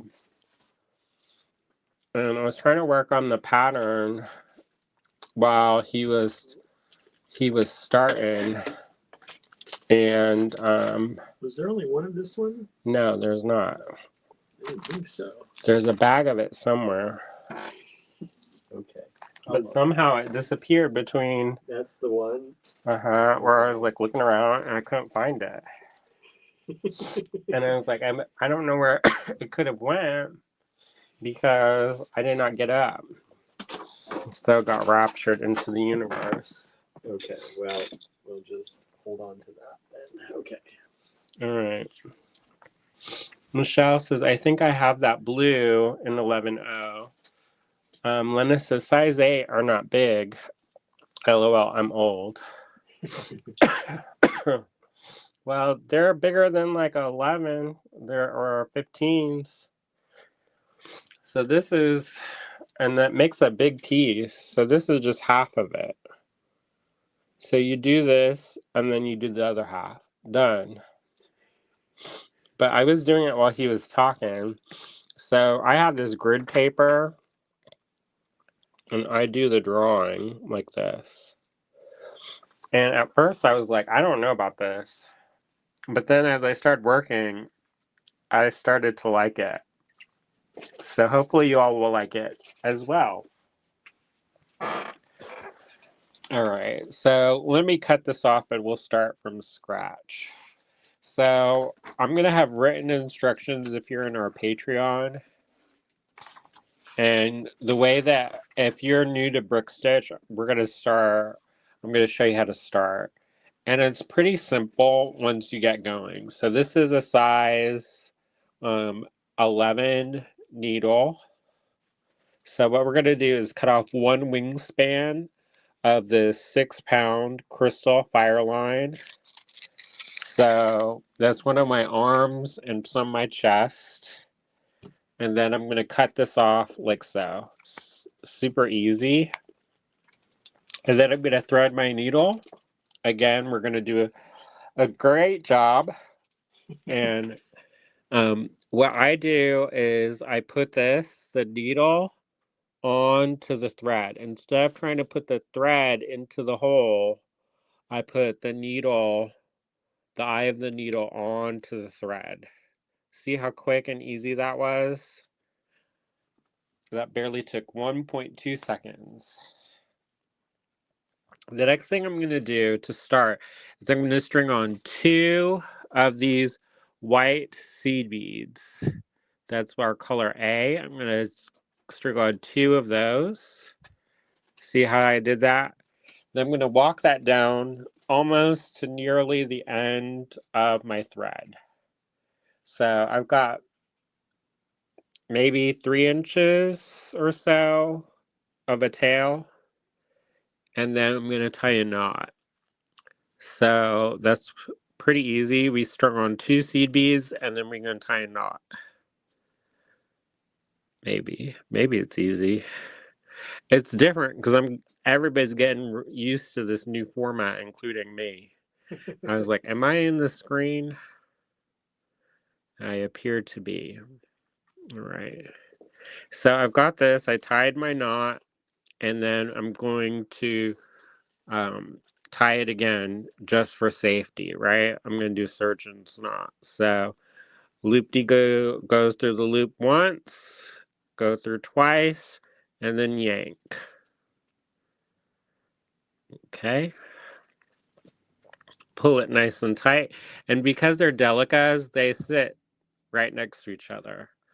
All right, the next thing I'm going to do, I'm going to move this tube of CB so I don't knock it over, and then we have 2 instead of 3. So I'm going to take my needle, and I'm going to go up through one of the seed beads. It doesn't matter which one, just as long as you do it. All right, so you went through, and then we're going to form our first row. Now the first row is ladder stitch. So our first row has 1, 2, 3, 4, 5, 6 beads in it. So I know that I'm going to have to add 4 more of these white beads. So I pick up a bead, and then the thread is coming out through the top of this seed bead right there. So I'm going to go up through the bead that I'm coming out of, and then down through the bead that I just added, right? This is ladder stitch, y'all. All right. So I just have to repeat this 3 more times. All right, pick up one of there. Since it's coming out through the bottom, I'm going to go down through the top, and I'm going to go up through the bead I just added. Susan says, back. Hi, Linus. I agree. Size 8 is still small for my wonky old eyes. Well, you could. I don't think that Mayuki makes 6-0 Delicas. You may be able to do this with Matsuno. Or you could try to do this with bigger ones. If you do this with larger beads, just up the size, up the weight of the. Found them. Oh, where were they? Right here. Just hiding. In plain sight. All right, so there's 4 of them currently. So I'm going to pick up one of the A. Since I'm coming out through the top, I'm going to go up through the bottom, out through the top.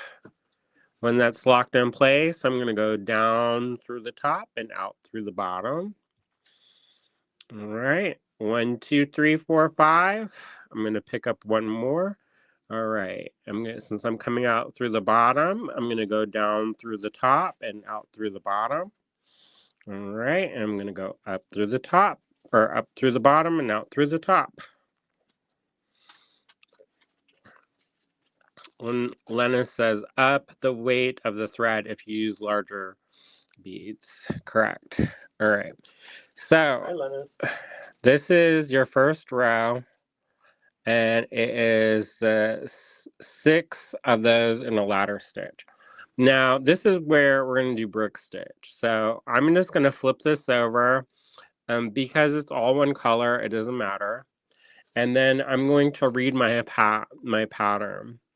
So I'm going to post this on somewhere, maybe Patreon, probably Patreon. And what I'm going to do next is I'm going to pick up, whenever you start a new row, you pick up 2 beads. So I'm going to need 1 of the color A and 1 of the color B. And then this is kind of wonky because it's the first one. So you go underneath the thread bridge, which if you don't know what I'm talking about, the thread bridge, here's a nice examination of my crusty nails, but I've been painting all day.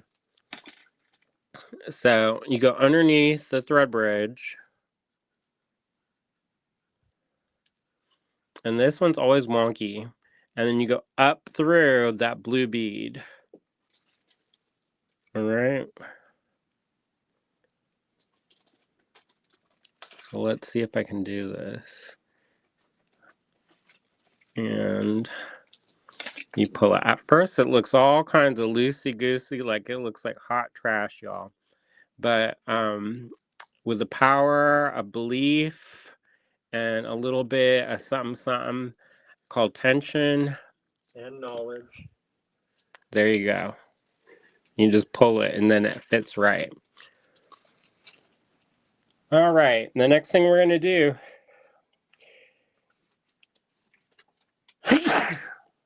we have 2 white beads that we're going to, that we're going to add, but we're going to do it one at a time. So you just go underneath the thread bridge and then up through the bead. All right, so we added that one on, and then we're going to go up through that. I don't know if y'all can see this or not. Can y'all see that okay? And then we need to repeat. So we'll add another seed bead, the white color, go underneath the thread bridge, and then up through the seed bead and the Delica. And now if you want to make this tinier, you can make this tinier. So first row, white, blue, white, white, blue, white, white. All right, so the next one is a blue, color B. We're going to go underneath that. And you can do this in any color. So if you wanted to have the snowflake part be in red and have it instead of blue, you could do it. We're going to add a white right after this. And then we're going to get to the tricksy part, y'all.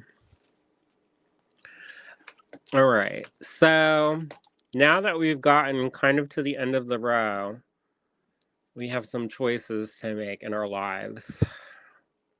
Because in theory, you have to add on another row or another bead, but how do you do that? So there's a different couple ways that you can do it. The easiest way is to do a blind stitch and pretend like you're going underneath that bead. See this? You're going underneath that bead. You can't actually see the thread bridge, but we know it's there, right? And then you kind of push it off to the side and then go up through the seed bead. And that is the easiest way of doing that. Now, the other way that you can do that, we'll talk about once we get to the next row. So we're starting a new row. So this is row 3. There's a white bead and then a blue bead. So we're going to pick up one white bead, one blue bead. We're going to go underneath the thread bridge and then up through that blue bead. Maybe.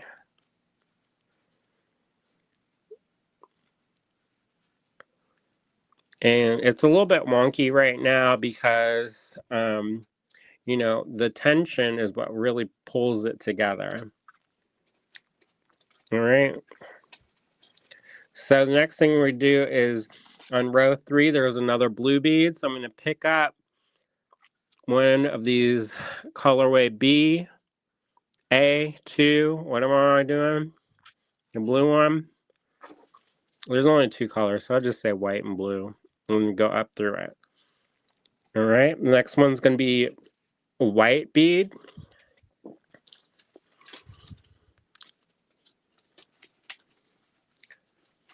And go underneath the thread bridge and up through the white bead.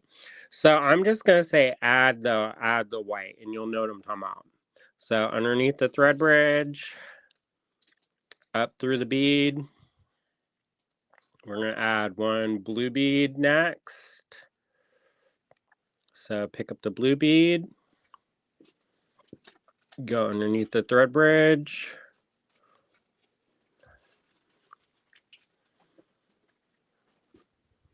go up through there.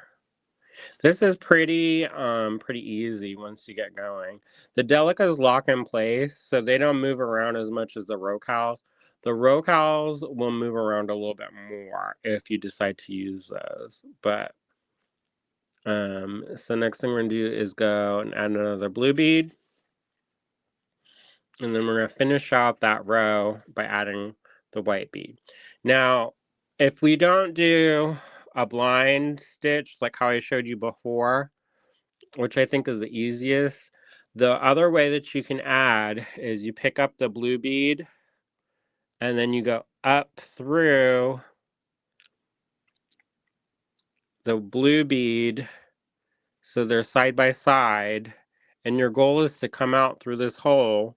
So you go down through the white bead, and then you go up through the blue bead, and then you go up through that white bead. So this is kind of a mess with this one. So that's why I like to do the other one. And it also takes more thread. So the ultimate goal is so that you get where the thread is coming out of that last bead. All right, so the next thing we're going to do, this is going to be row 4. We're going to start with 2 white beads. So pick up 2 white beads, go underneath that thread bridge. Notice I'm bracing, I'm holding with my thumb and forefinger, I'm holding my work with that so it doesn't move around. Now you do have to be careful not to stab yourself because, you know, ISO towards myself, so there is a chance of the stabbing time, and that's nobody likes that. So that gets us started because we add 2 beads. All right. So for this row 4, we're going to add another white bead. So there'll be 3 white beads in a row. So 1, 2, and this is going to be number 3. Oh, Danielle Wicks is watching on the Instagram. Hey, Danielle. Y'all never thought you'd see me seed bead, but I used to seed bead in the shop. All right. So I'm going to pick up one of these blue beads. I'm going to go underneath this thread bridge, and then up through the blue bead. All right. So then we're going to add one more blue or white bead. Pick up the white bead, go underneath the thread bridge, and then up through the white bead. All right. Then I'm going to pick up one blue bead. I'm going to have to spill out some more of those blue beads. And then go up through this blue bead, and then we're going to do the next row, the next beads in our sequence. There's 3 white beads that we're going to be adding, but we add at one at a time. We only add more than 1 bead when we start a row. All right, and this is easier when you have a pattern in front of you. So we'll put that on the Patreon, and I'll have a picture of the finished snowflake. But this is fun. This is pretty easy once you get going. I know some people, they don't like it when you finish a row. And so that can sometimes be a little bit tricky. But for stitches, that's pretty easy. And I'm sure I could have probably designed this snowflake a little bit easier so that it's a little bit easier to do the design. So that's what it looks like at first. It looks like 2 little blue feet.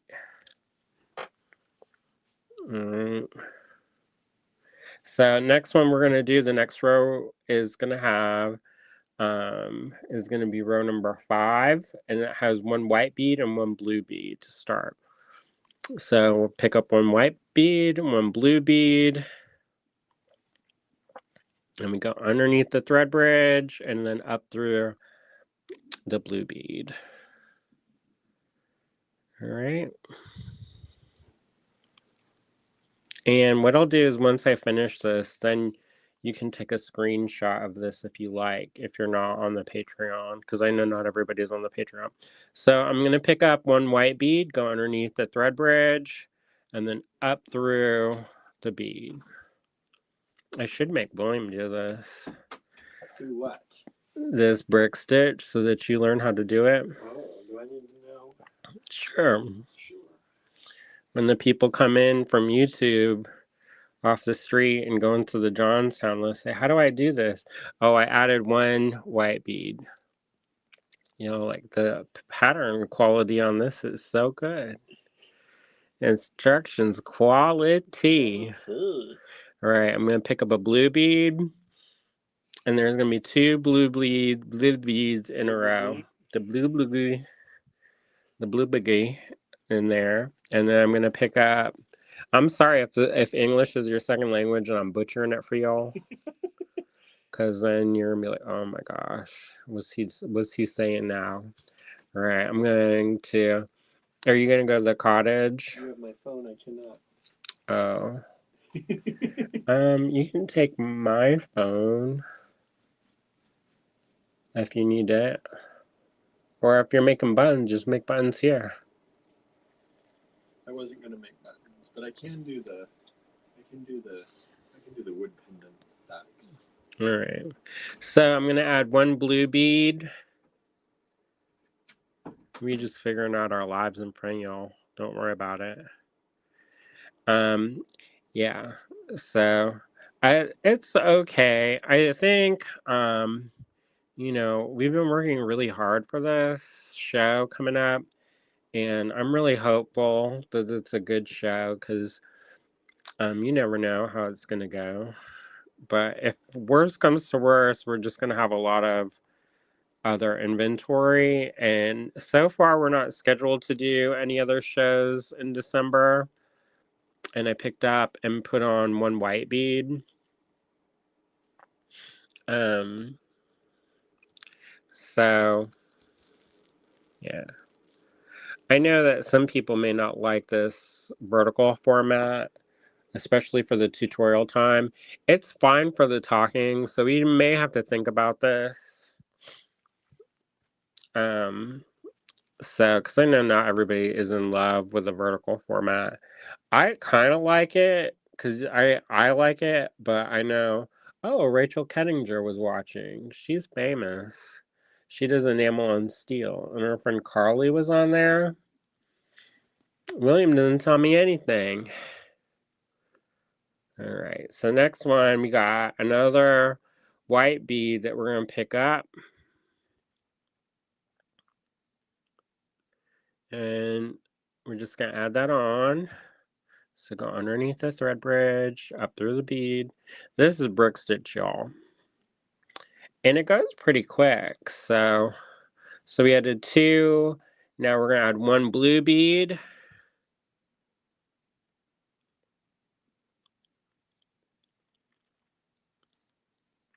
And then one white bead to finish out that row. All right, any questions so far? This is pretty beginner friendly. It does take a little bit of getting used to finish off a row, but for the most part, everything like fits together real nice. So for this, the next row is going to have two white beads to start. So we're going to pick up two white beads. Now this is on the increase, so it's a little bit easier on the decrease. Susan says the only thing I don't like about the vertical is that if you use the keyboard to live chat, the pictures get really small. Oh. Well, maybe they'll fix that. So, next thing we're going to do is add a whole row of blue beads. And we're going to add, see, there's my sketch, my early sketch. And 1, 2, 3, 4, 5, 6, 7. So we're going to add 7. So we're gonna pick up, or I'm just gonna do it. So I'm not gonna talk through each one because otherwise y'all gonna get hypnotized, and then I'm gonna get in trouble. But we're just gonna pick up a row add 7 of these blue beads in a row. We're doing brick stitch on top. So you all heard how to do it. You go under the thread bridge and up through the bead.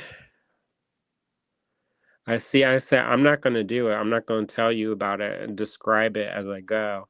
But you know what I'm doing? I'm describing it as I go. So we're on bead 3, so we need 4 more.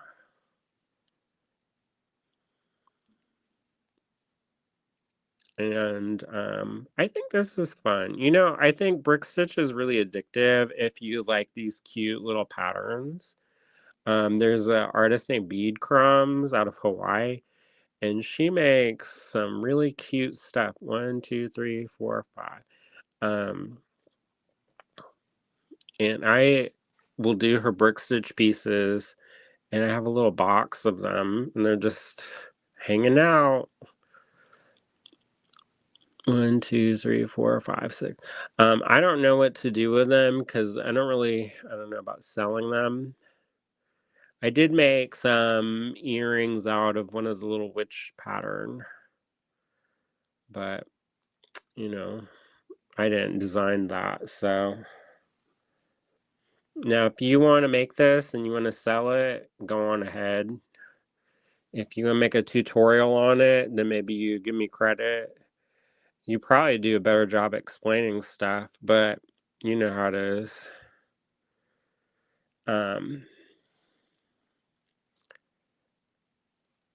but yeah, y'all, I want y'all to make these. I want y'all to make them, and if you want to sell them, go on ahead. You have my blessing. Um, because I know some people get kind of funny about that kind of stuff. Like I took one class, and I'm not gonna say who it was, but I took the class, and I spent a lot of money on this class, and um when I went to the class, one of the things that the instructor said is, I'm going to show you this class, but if you make this stuff, I'm going to come after you legally. So I was like, well, what's the point? So, yeah. Michelle said, I will definitely make and sell these and give you credit. Thanks. Because they're fun, they're easy. And the thing I like about this graph paper is that you can doodle designs all day long and get the color pencils out, and you can have a blast. A little doodle this, doodle that. I mean, the more you get complicated, the harder it gets. But otherwise, it's pretty easy. All right. So the next thing we're going to do is pick up one white bead and one blue bead. And this is where it gets a little bit, we're going to be on the decrease now. So instead of going under this thread bridge, we're going to go under this thread bridge.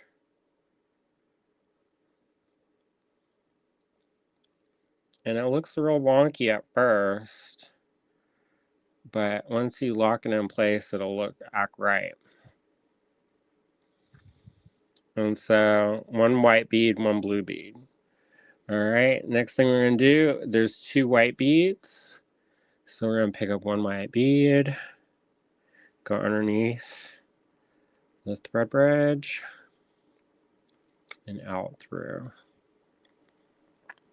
Susan says, I always give you and anyone else credit. That's the thing is like, it's such a small thing. And I don't mind because we teach and we want y'all to make stuff. Like we taught a class the other day, and the woman was like, now we know all your secrets. And she meant it as like a bad thing. I was like, no, we want you. That's like our job is to educate and inspire. All right, so we're going to pick up, it's going to be 2 blue beads next. So I'm going to pick up 1 blue bead and go add it to it. And then I'm going to pick up another blue bead. Yeah, I want y'all to make these. I think they're fun. I think they're cute. And I'm going to be selling beads in a second. So that helps. But I did take that one class, and the person was like, oh, you can never use this technique again in your life. And I was like, well, what's the point? I almost left. But I got to have fun making stuff, so oh well. Um, but there are the technique you will not see me doing. Oh, hi, Barnaby. Barnaby came to hang out.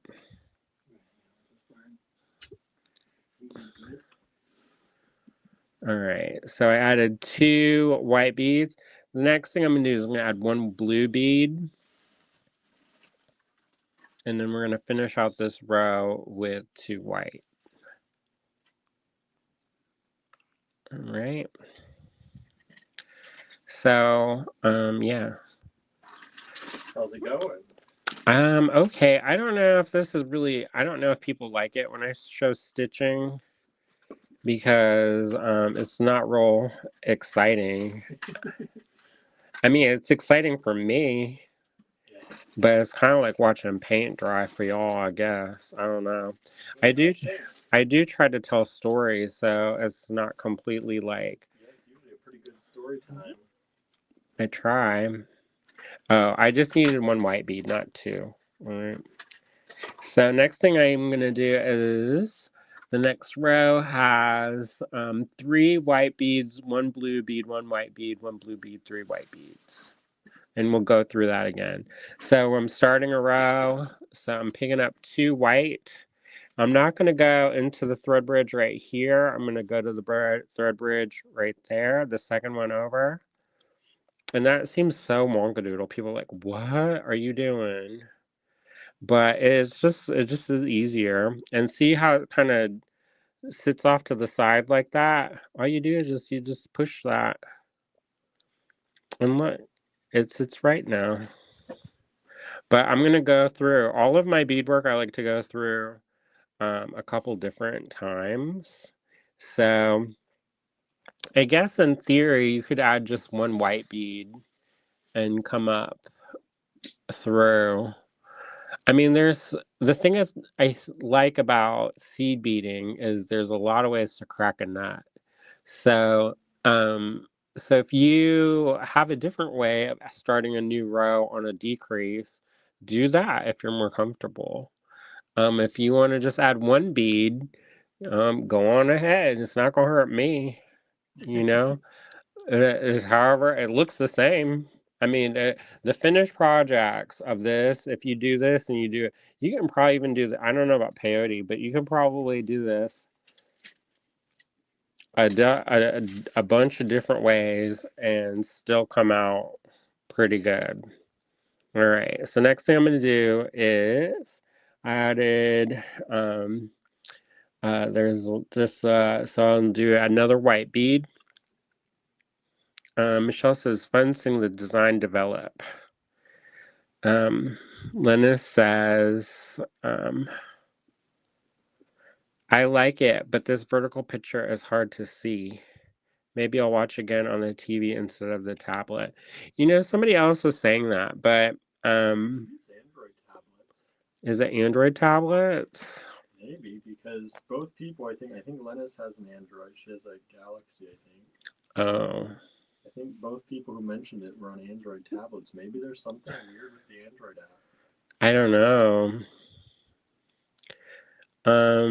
And this is just an experiment. We are getting more viewers, but if y'all are not liking it and can't see it, then I may just switch. So yeah, I just added a blue bead. I'm gonna add a white bead, and then a blue bead, and then 3 more white beads. Did y'all get that? So add 1 white bead. Whoop. And then 1 blue bead is coming after this. And all the while, I'm pulling pretty tight. I don't want to pull too tight because it makes it hard to work. And so Michelle said yes. All right, so next in the row is 3 white beads. So I'm going to pick up 1 white bead, go underneath, go up. So are y'all making anything for the holidays? I know some of y'all are getting, like Norma, she said she's getting ready for her church's, they asked her to do a craft sale. I think this is their first one. Yeah. They asked all the crafty people to make things. So that's good. This is my first ever show. Suzanne says peyote stitch is the stitch I'm most comfortable with. This is like peyote stitch's cousin. And it's pretty simple. And a lot of the brick stitch ones you can do in peyote stitch. So in case you're, so see how these are kind of loose and wobbly? I go back through all that, and so it all tightens up. That's one thing about adding that on the decrease. Susan says, yes, I'm making things for in-laws. All right, so next up, I'm going to add, the next row it starts with 1 white bead and then 2 blue beads. So we pick up 1 white bead and 2, or no, and just one blue for now. Go over and skip that and then go up through this one. Michelle says, I'm finally getting better. Well, I'm glad you're getting better. That's scary. All right, so I added my white bead, 1 blue bead. I'm going to pick up a blue bead and add that in the next row. And then I'm going to go over. Lena says, I made a microfaceted tourmaline necklace bracelet for a gift. 3 times around the neck, 7 times around the wrist. Oh boy, I bet that looks nice. That's a fancy gift. Yeah. All right, so next in our sequence, we're going to have 2 white beads, then 2 blue beads, then 1 white bead. So this, you don't end up using a ton of beads. I mean, it seems like a lot, but it's not really. You can probably get a couple of these out of the same tube. And then since I made one for a demo and then one for showing, then I'll just make them to a pair of earrings.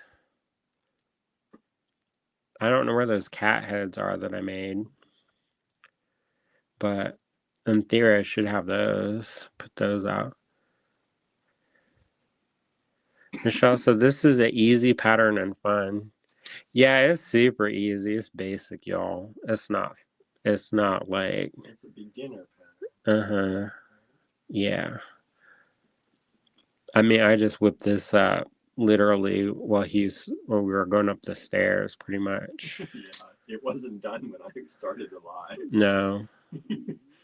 So next we're gonna end that with 1 white bead, and then like I said, we're gonna go back through and tighten up where they come out. I want a Handmade Arcade to be over so that I can watch this show called Thelma. What's Thelma? It's a movie, but I don't like it. I feel guilty if I don't do something right away. So the next it's basically we're just repeating the other side. So in case you were like what, how is it going to turn out? We already went through all the steps. You just do them in reverse. So the next one is going to be, is that Gilbert? No, because Gilbert was going to let him in, but it's Idabelle. Oh no. She says, why not? Because I don't trust you. We don't have a thing of trust right now. Yeah, they were messing around and like stealing my paintbrushes, and then maybe they're just trying to steal your pencils last night. Yeah, she was trying to steal them off the couch. So I added 2 white beads. I'll add 1 blue bead, and then 1 white bead after this. I'm gonna need some more white beads because I'm finishing off. And once I may write up instructions for this. It's super basic.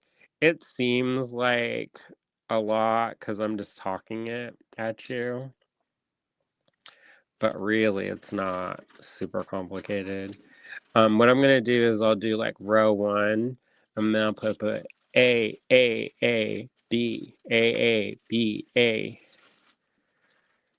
and then But when I'm just like doing it, it kind of you're like, huh, what? Bingo. Oh, I did something there that I wasn't supposed to do. So I went around and did some. I don't know what I did.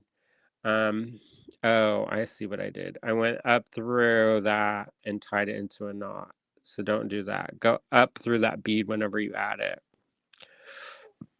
And then you'll be happier in your life. So,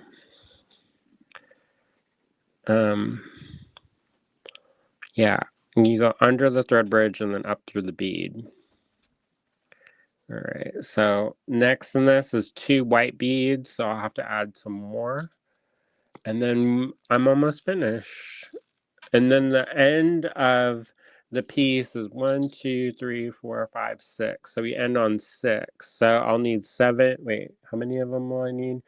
I'll need 2, 3, 4, 5, 6, 7, 8. So I need 1 more. Wait, no, that's right. 2, 4, 6, 8. Yeah, well, that's good. Because there's 2 more to finish off this row, and then 6 at the end. So I'm just going to do this really fast. And then you have some choices. These bees are big enough that um, if you want to put a jump ring through these, this got big old holes. So you could definitely do that. You can also do a finishing edge on this if you want. For today's project, I'm not going to do that because we're just going to jump into the Delicas because I got stuff to do tonight. And finish off those paintings, hopefully before it gets too late. So I just added 2 white beads, and I'm going to add 4 more of these white beads, and I'm going to be done. And then you just tie off your work. So that's pretty simple, right? Not too complicated. Super easy. One thing I will say is that it is fun to doodle and design your own patterns. There are some programs, I don't know the programs because I don't use them, but if you want, you like upload a picture and then it makes a pattern. Michelle does that. Yeah. I know there's one for iPad. I saw it the other day when I was browsing the App Store. I'm so analog though, y'all. That like I got graph paper and I got colored pencils. I didn't even use a color pencil for this one. All right, and then there you go. Presto, snowflake or radiation symbol. Do y'all like that? I'm gonna go back through this and tighten this all up. Michelle says I use bead tool 4. Is it a free program or do you pay for it? William asks, is it free or do you pay for it? So I know the iPad one, it says it's free, but it has in-app purchases, so I don't know what all that is. What do you buy? Maybe the Colors? ability to scan photos, or sometimes.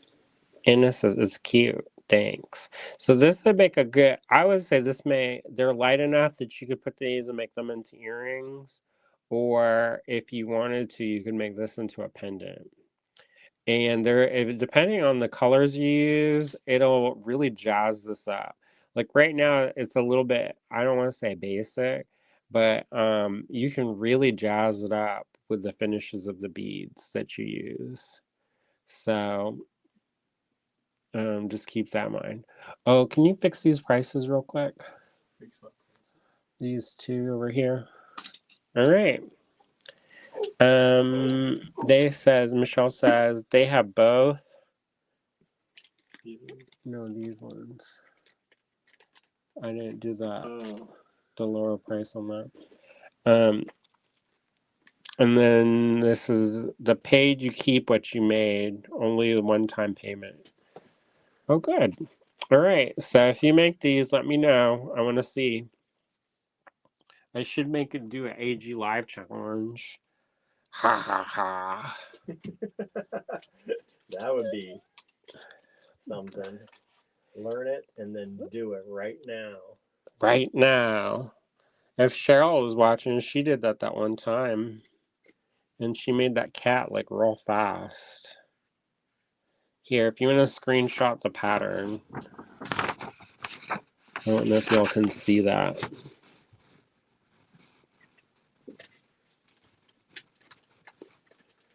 All right. Okay, so let's get on with the selling. All right. So he showed you this is let me clean this business up. So we got these special for y'all because I know some of y'all were asking for larger size seed beads, and these are the Delicas. This is going to be DL1. They're $3.75 US per tube. There's 3 tubes available, and this is the color. So these are really pretty. This is, the color is medium blue iris.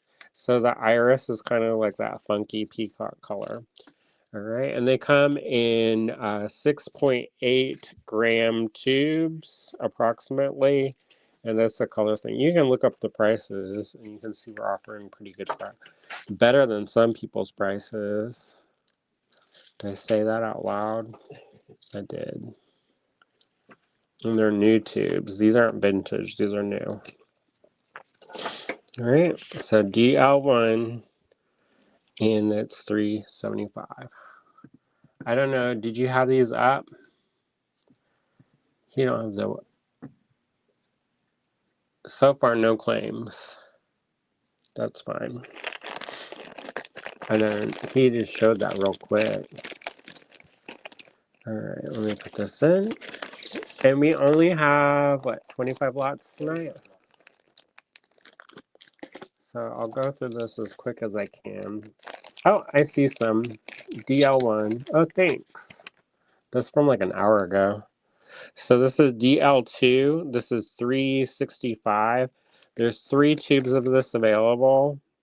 And they're all 8.0 that we're doing tonight, Delicas. And they're all Japanese. So they're all pretty consistent in size. I just use those ones to make the project. And this is a 8.0 line crystal purple. This is DL2, 365, 3 tubes available. If you're interested in that, send us an email to info@allegorygallery.com. All right, so this is a part where I'm gonna have to like quickly try to tube these up. You can tell that some people, they do this all day at the bead stores, the one that focuses on seed beads. When you order these in, they don't come in cute little tubes like this. They come in great big bags, and you have to order it by the kilo. And so one of my friends, she's like, if I never she retired, and she said, if I never have to see a seed bead tube again, I'll be happy. Because that's all she did all day, every day, is just tube seed beads. All right. Now this one we only have 2 of because I use this in the project. So I should have ordered an extra one. This is DL3. It's 410, and there's 2 of these available. And this is the matte, opaque, turquoise, blue, AB. That's not a mouthful or anything. And oh,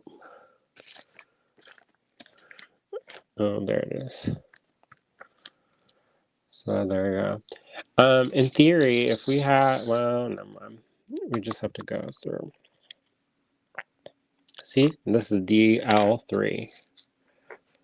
All right, I'm just gonna keep going because by the time I tube all these up, I get retube. Do y'all want to see? I guess it helps to see them outside of the tube, I think. There's so much writing on the tube, that's why.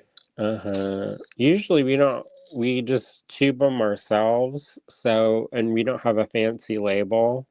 So you can see what's inside the tubes. And there isn't a glare off of it as much. So, anyways, this is DL3.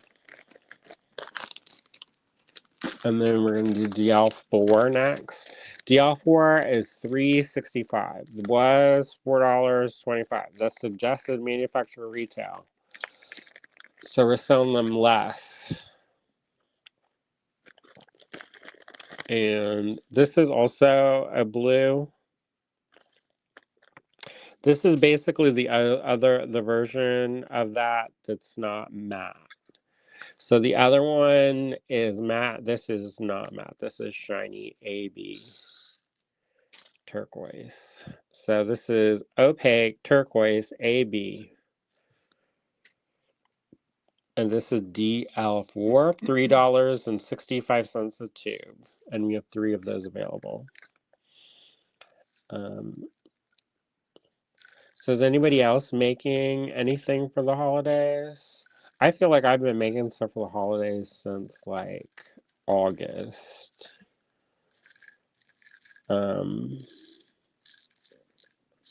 Yeah, we're trying to think of we have to think about it's like living in the future, in the past. All right. Now, the other thing that we're going to do, did y'all see Pantone announce their new color of the year?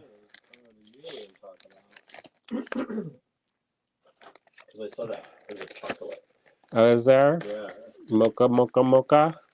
Mocha mousse? Mocha mousse. Not downtown dirty brown? No, I like it. It's not, Kashan says, I like the blue color. Oh, thanks. Lennis says, I did that for my roommate at a bead show once.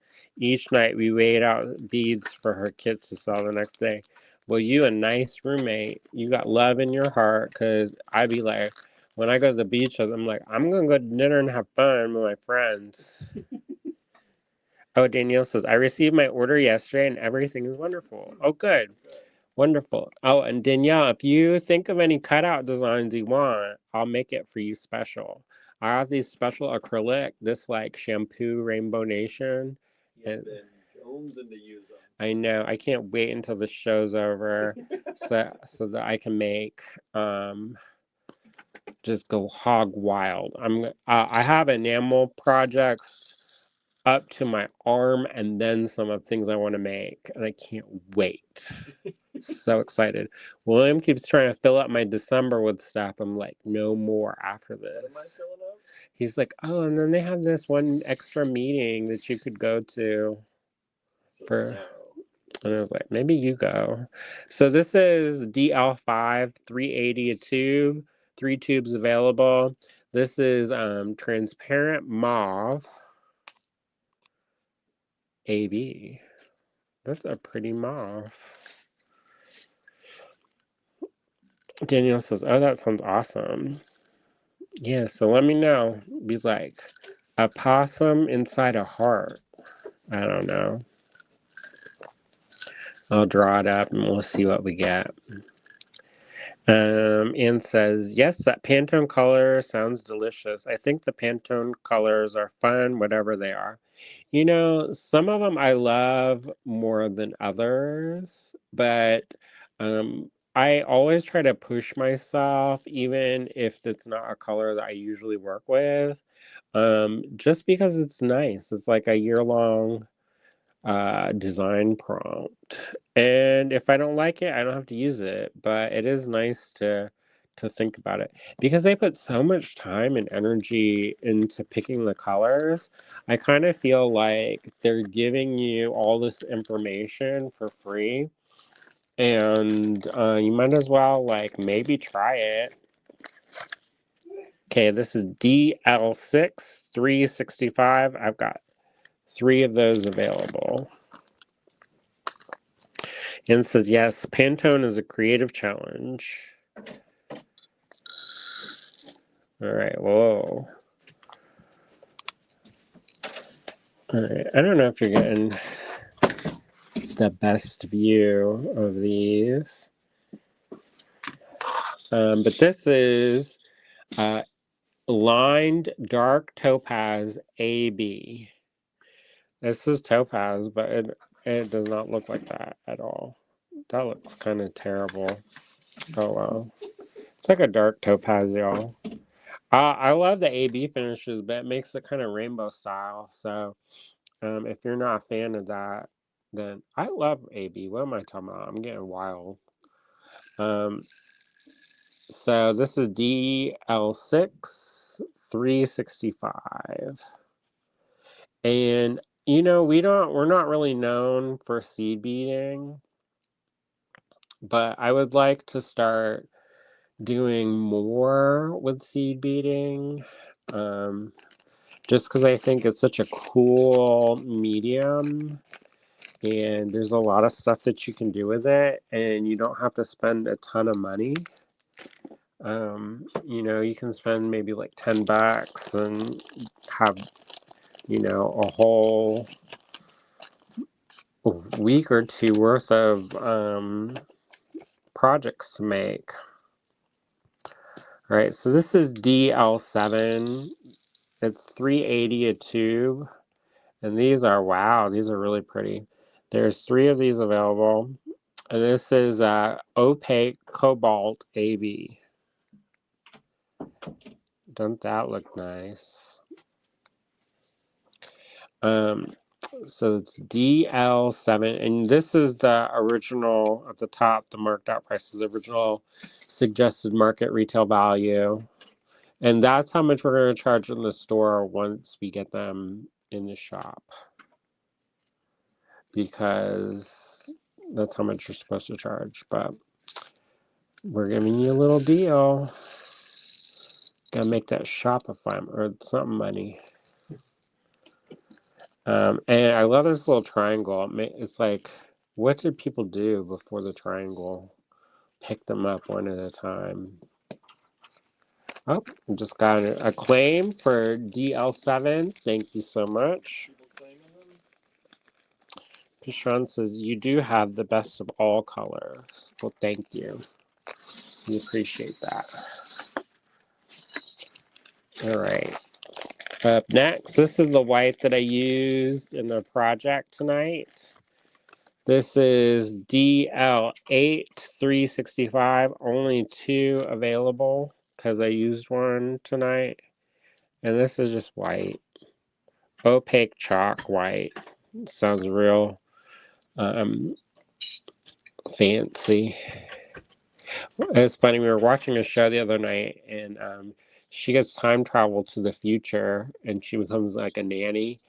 And so she's like, tries to make the kids use chalk to brush their teeth.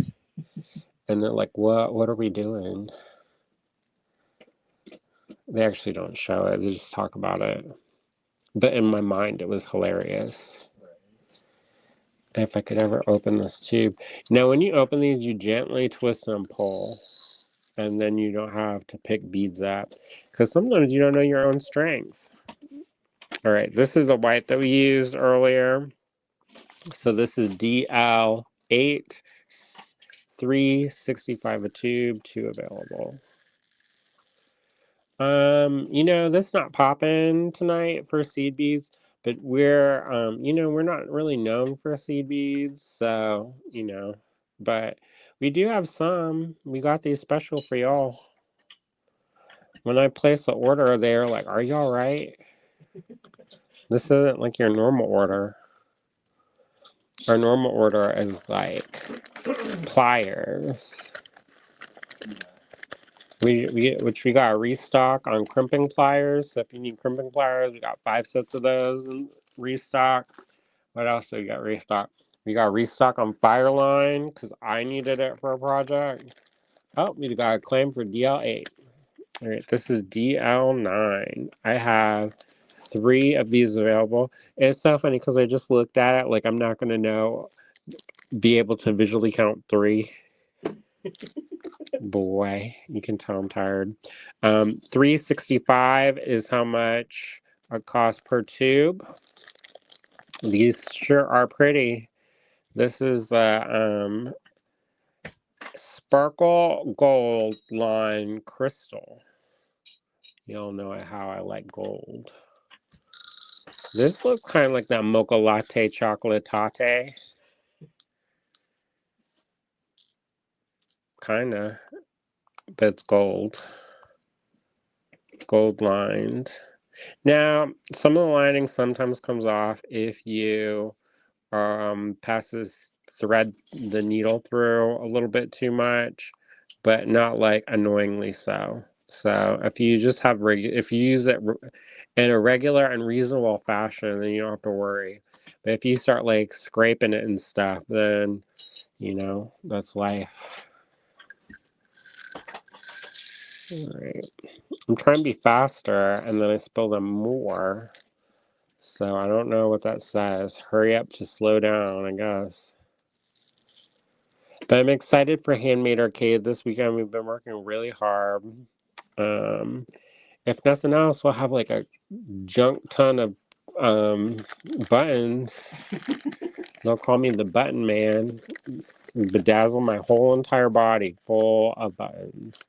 All right, so if you're new to watching, if you want to claim these, oh, we got a claim for DL9. You just send us an email at info@allegorygallery.com. Just include the lot number, and if you want to have more than one, we only have 3 of each color unless they use the 2 tubes for the demo tonight. All you have to do is let us know how many you want, and then if we have them, we'll fulfill it. All right, so up next is DL10, $3.65 a tube, 3 tubes only. Oh, we only have one more of DL9 left. All right, this is Delica. This is a hex cut. So the ones we had been looking at were cylinder tubes. This is a hex cut. So the same thing. This is dark toe. It's not the same thing. One is faceted on the side and one is smooth. So this is dark topaz AB. Ooh, these are pretty. Y'all know how I love that. Maybe you're new and don't know my deep and abiding love for AB things. But look at that. So sparkly. It's like we're going to go to the disco, y'all. All right. So that's DL10. $3.65 only a tube.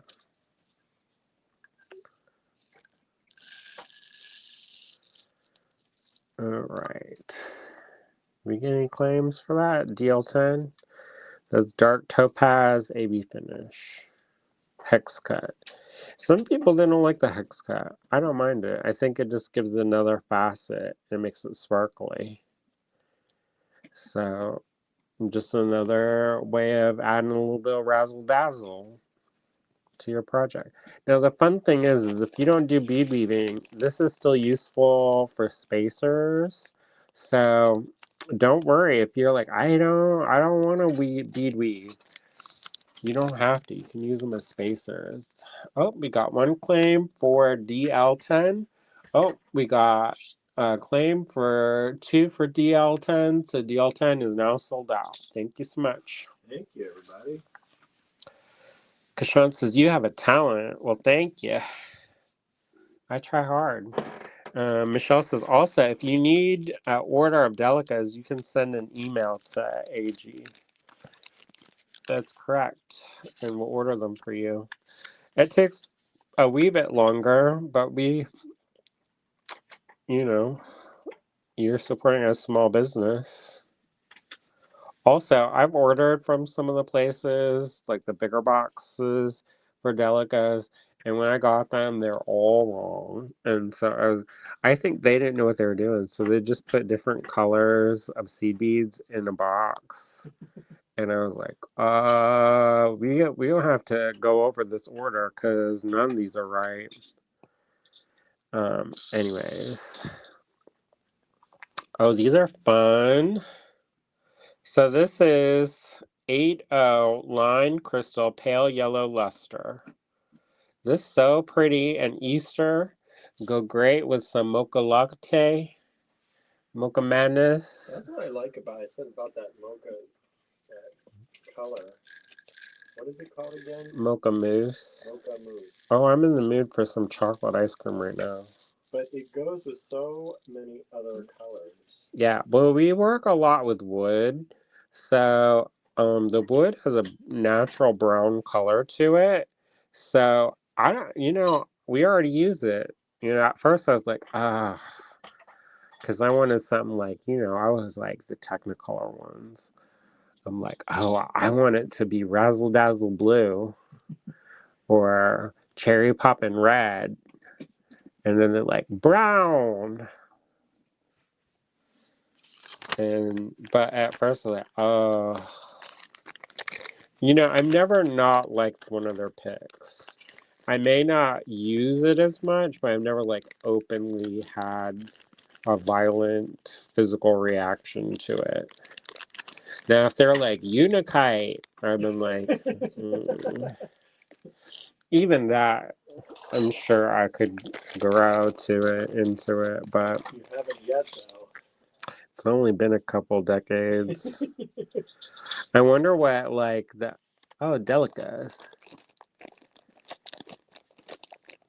Oh. Somebody says, I'll happily purchase one of each of the colors you have left. Oh, thanks.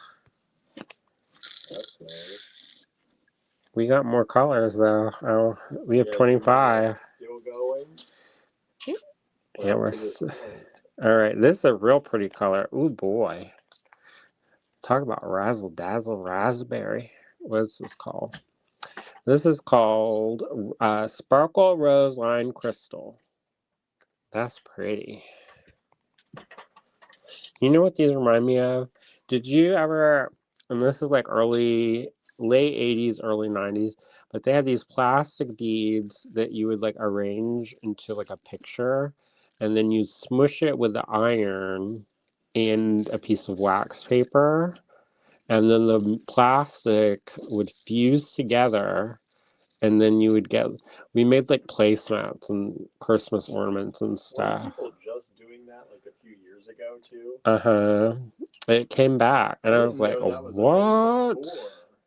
I never saw it growing up. How many times did I burn myself with an iron? And I was like, it's worth it. I should do it now. I bet I have some of those somewhere. So Anne says, I remember that iron plastic stuff. It's so funny. It's so funny because you know how things come back, macrame, those big things that they used to make, the hanging plant things. I never thought that would come back. Never, ever, ever. And you know what? It came back. I do like it when people do macrame. Them tiny knots, I get bewitched. I was watching this one YouTube of somebody do macrame, and I did not know what was going on. All I saw is them nodding their hearts out, and I loved it. I didn't know what was going on, but I loved it. And then they were doing some kind of making pea. They're form a P with your fingers and push it through the D, and I was like, what is happening? And I did not know what was going on. But it was, I think there's something in my brain that I'm attracted to those old timey crafts. And so there was this thing about tatting fibers, and I was like, no, don't go down into the dark. Because what I was gonna do is learn how to tat lace, y'all. I was like, you know how long that takes? I'm slow to begin with. It took me an hour, y'all, to do that. Start a snowflake for y'all. Imagine if I had to go make a lace shawl. But I was reading about the lace industry of Ipswich. And then you may be like, what are you doing with your time? But you know what? It's so fascinating. Apparently, it was a cottage industry that was women owned and they were making bank. They like that funded the whole economy from them, and they were like super powerful, and they had like they had got accused of being witches all the time because everybody wanted their property. But they were small business entrepreneurs. Most of it was women owned and controlled by women. All the factory workers were women.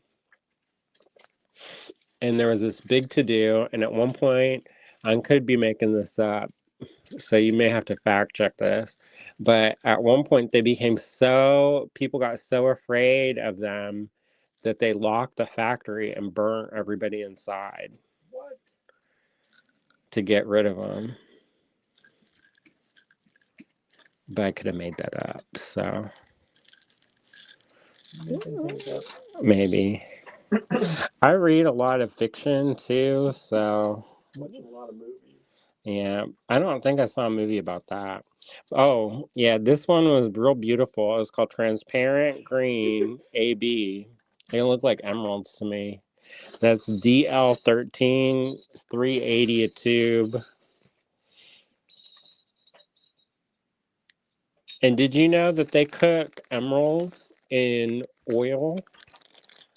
Oh, I got a claim for that. Must have been good.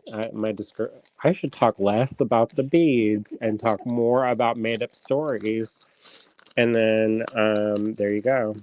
Danielle says I could totally get into that. I watched a show on tambour beading recently, mesmerizing. Yeah, I like some of the more complicated stuff. Like there's an artist named Lisa Liu. And she makes a whole room out of seed beads, y'all. And I was like thinking about how much work would go into that. I'm sure she gets help, so it's not like her doing every single linoleum tile on the floor. But she may just plan it out. yeah, maybe she's famous now. She got stuff at the Whitney. Not me. Oh, I wanted to go so bad to the Brooklyn Museum. They were like on fire for beads this summer, and there was a Nico Williams exhibit, and I wanted to go because we're friends on Facebook. You don't know who the heck I am, but I'm like, I'm friends with him on Facebook. Anyways, this is Transparent Light Cyan AB. Oh, that's a Christmas color right there, y'all. You'll make some snowflakes, red and green style, bling bling. That's DL 14 365. 3 available. So, anyways, they have a show on Gold up right now. So maybe if I can like swing it, we take that mega bus. Get to New York. We'll sit on the.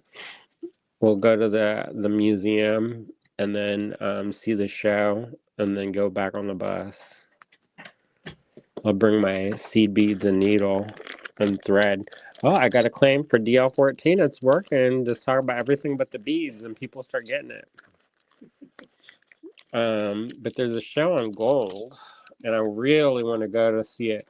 I want to go to grad school and the thesis, I'm not even in grad school and I'm like, I'm going to write my thesis. It will be on Filipino metal smithing techniques. What? I'm only half. But I want to go and I want to learn and document like the traditional things. A lot of that information was lost because it was colonized and stuff. So a lot of that like indigenous stuff, you would get in trouble if they caught you like wearing it. And of course, everybody wants to be westernized too. Like my mom, she was like so into like making hamburgers that she cooked to death. And because they didn't have refrigeration, so if you ate any kind of meat, you wanted to cook it because otherwise you're going to be out there with the corn cob having special sad times. All right. Am I going to sell this DL15? All right. This is sparkling purple lined crystal in the 8.0. Look at that. Look how pretty. If I get real close like this and basically put this up right next to the camera, then it is amazing. DL15. But anyways, I wanted to go and do a research project that kind of preserves some of that knowledge because there was a museum. All right, so here's some drama, y'all. Drama llama time. There's a museum in New York City and they focus specifically on Asian art. Believe it or not, who knew? That museum opened when I was in school there, so that was like 20 years ago. And they recently had to close the museum, and I didn't know that museums could close, but I guess that can happen. And the reason why I think is because they got into trouble for bringing stuff over that they weren't supposed to bring. So a lot of that stuff was in these shows that are then being sent back to the Philippines. And what they're afraid of is that a lot of that stuff is just going to get melted down and lost forever. So, colonizers to the left, colonizers to the right. Danielle says, wow, that is so pretty, isn't it? That's such a pretty color. So that's DL15 365. And I want to get a tattoo from this lady who lives in this mountain that you have to like ride a jeepney, which is basically this Jeep that doesn't have any kind of external shielding at all, and you have to hang on for dear life. So this is DL16 365, and she was on the cover of this magazine as like one of the. All by hand, right? Uh-huh. So it's all by hand. But the thing is that they said I was at a show once. Was I at a show? I was somewhere. And they said that she don't do it anymore. She was an apprentice. Some of her kids. She got that in the grandkids. Got on the magazine cover. Yeah, she got on the magazine. She's also like 90. So she puts like 3 dots. So you go over there and somebody else does the most of the work. And then she comes over and she do and dots, yeah. And then you have to go. So this is DL16 365. This is a lined crystal yellow luster. These are real pretty. This kind of reminds me of like a butterscotchy candy. Look at that. I just want to eat it. Don't eat the beads. DL16, $3.65 a tube. So I want to go there, and I told my mom, and she's like, "Why?" And I was like, "Oh, because then I'll be like with my heritage." And she was like, "No." And I was like, "You don't want to get a tattoo? We can get matching tattoos." She looked like she was about to slap me. She was like, "No." And I guess it's because that was like, this is like the old, she does a lot of patterns that are indigenous to the Philippines. And my mom is like, if you wear that, then they're going to think you're like provincial. And it's like, but she's on the cover of this magazine. And she's like, no. And then she told me how I was going to get like abducted. So I was like, maybe I'll skip that part. So that's DL16 365 a tube. Lovely colors, y'all. I don't know if y'all like story time. Numbers dropping. They're like,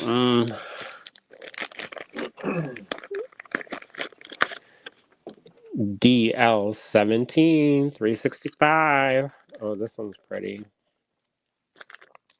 So I'm really excited. We're gonna make a mocha kit. I started working on it already because I don't have anything else to do.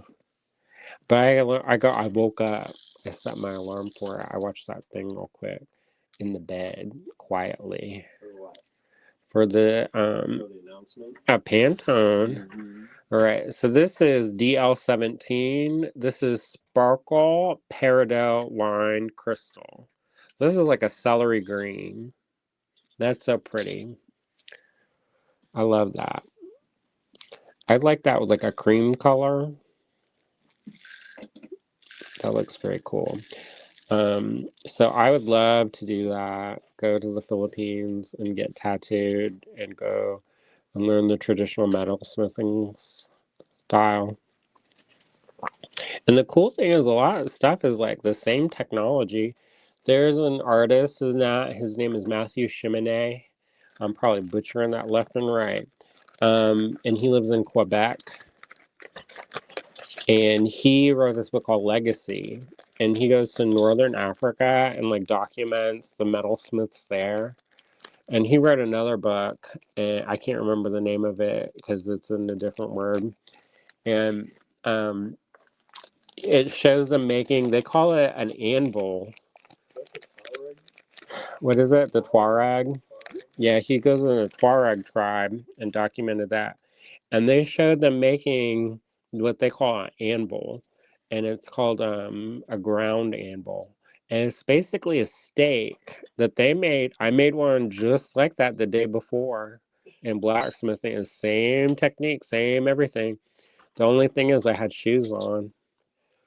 But they had that out in there and they dug a hole in the ground and heated up the coals.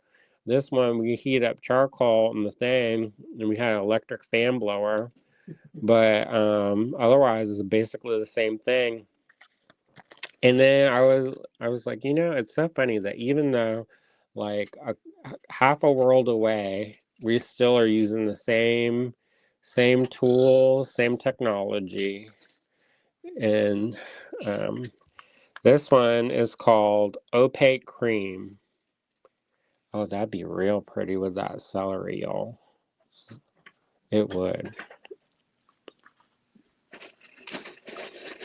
With that last color. That's what I'm talking about. That'd be gorgeous. See this? Be a celery cream surprise. But anyway, so that I love that because they're helping preserve that. I really am interested in saving the stories. I feel like if we don't do that now, then a lot of that stuff is going to be gone in a generation. And you may be like, oh, there'll always be that. But the thing is, like in the Philippines, they had a written language. It was called Babian, which I had a doll that I named Babian, and I don't know. I didn't know anything about this until my adulthood. So there you go. Maybe coincidence. Channeling.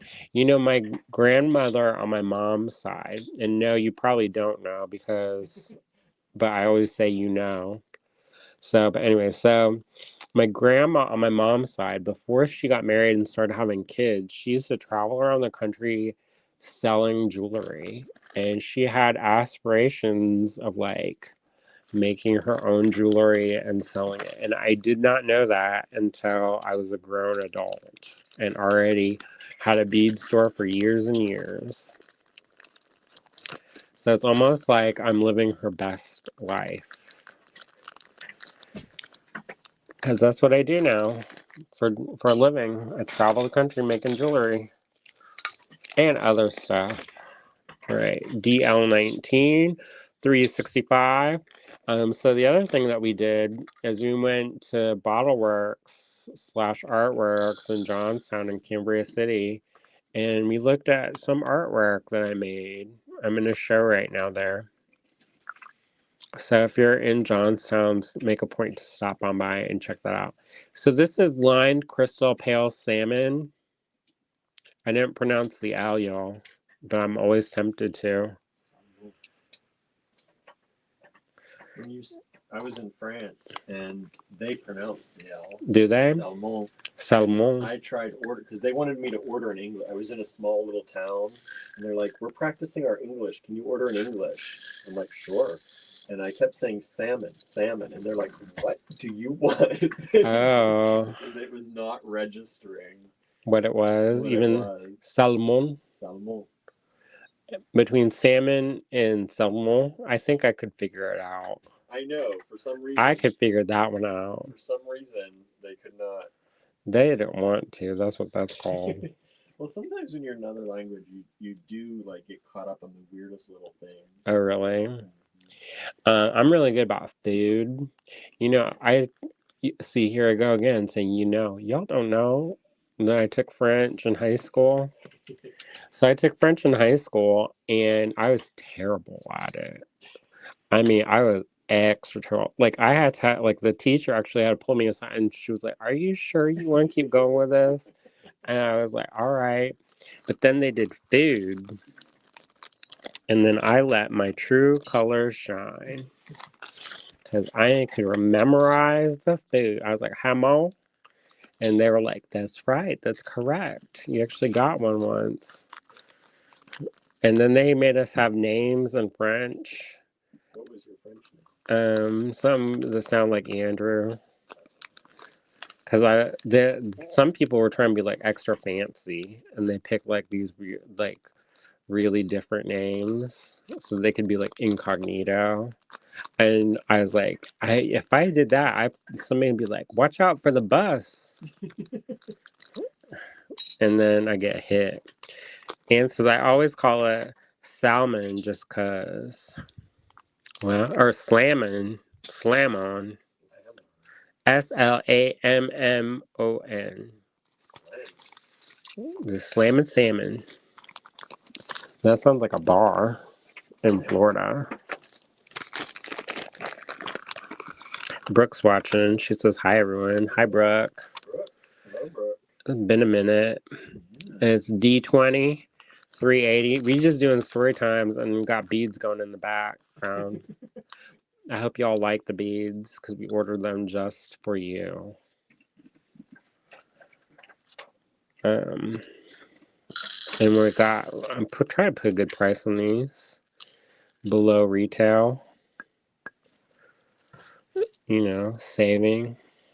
All right, this is Blue Iris, which is apparently an AB green color.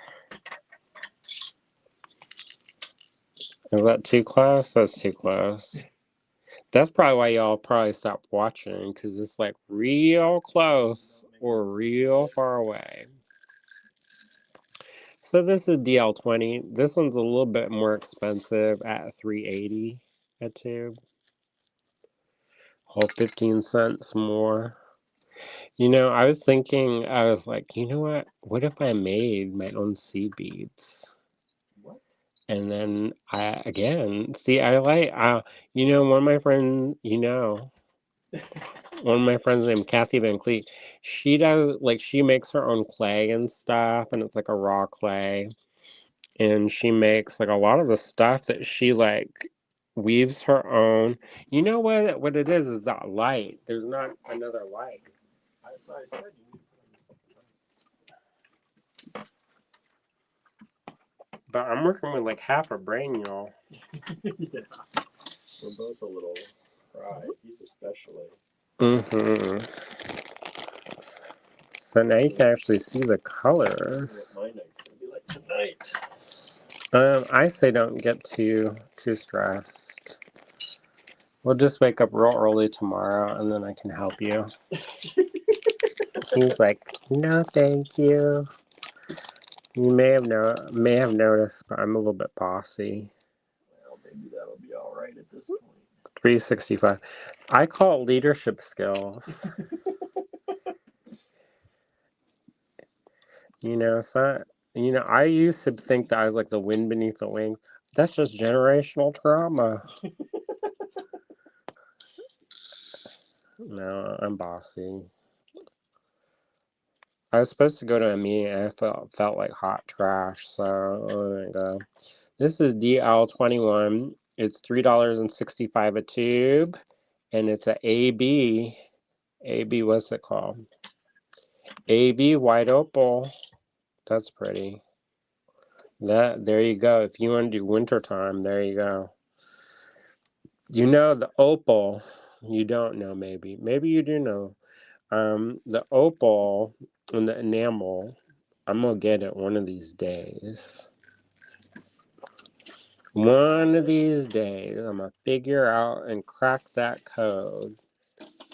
Somebody said you have to underfire it, and they're smarter than I am, so maybe that's the secret. But I had that opal colors, and they all cracked. And I was like, DL21.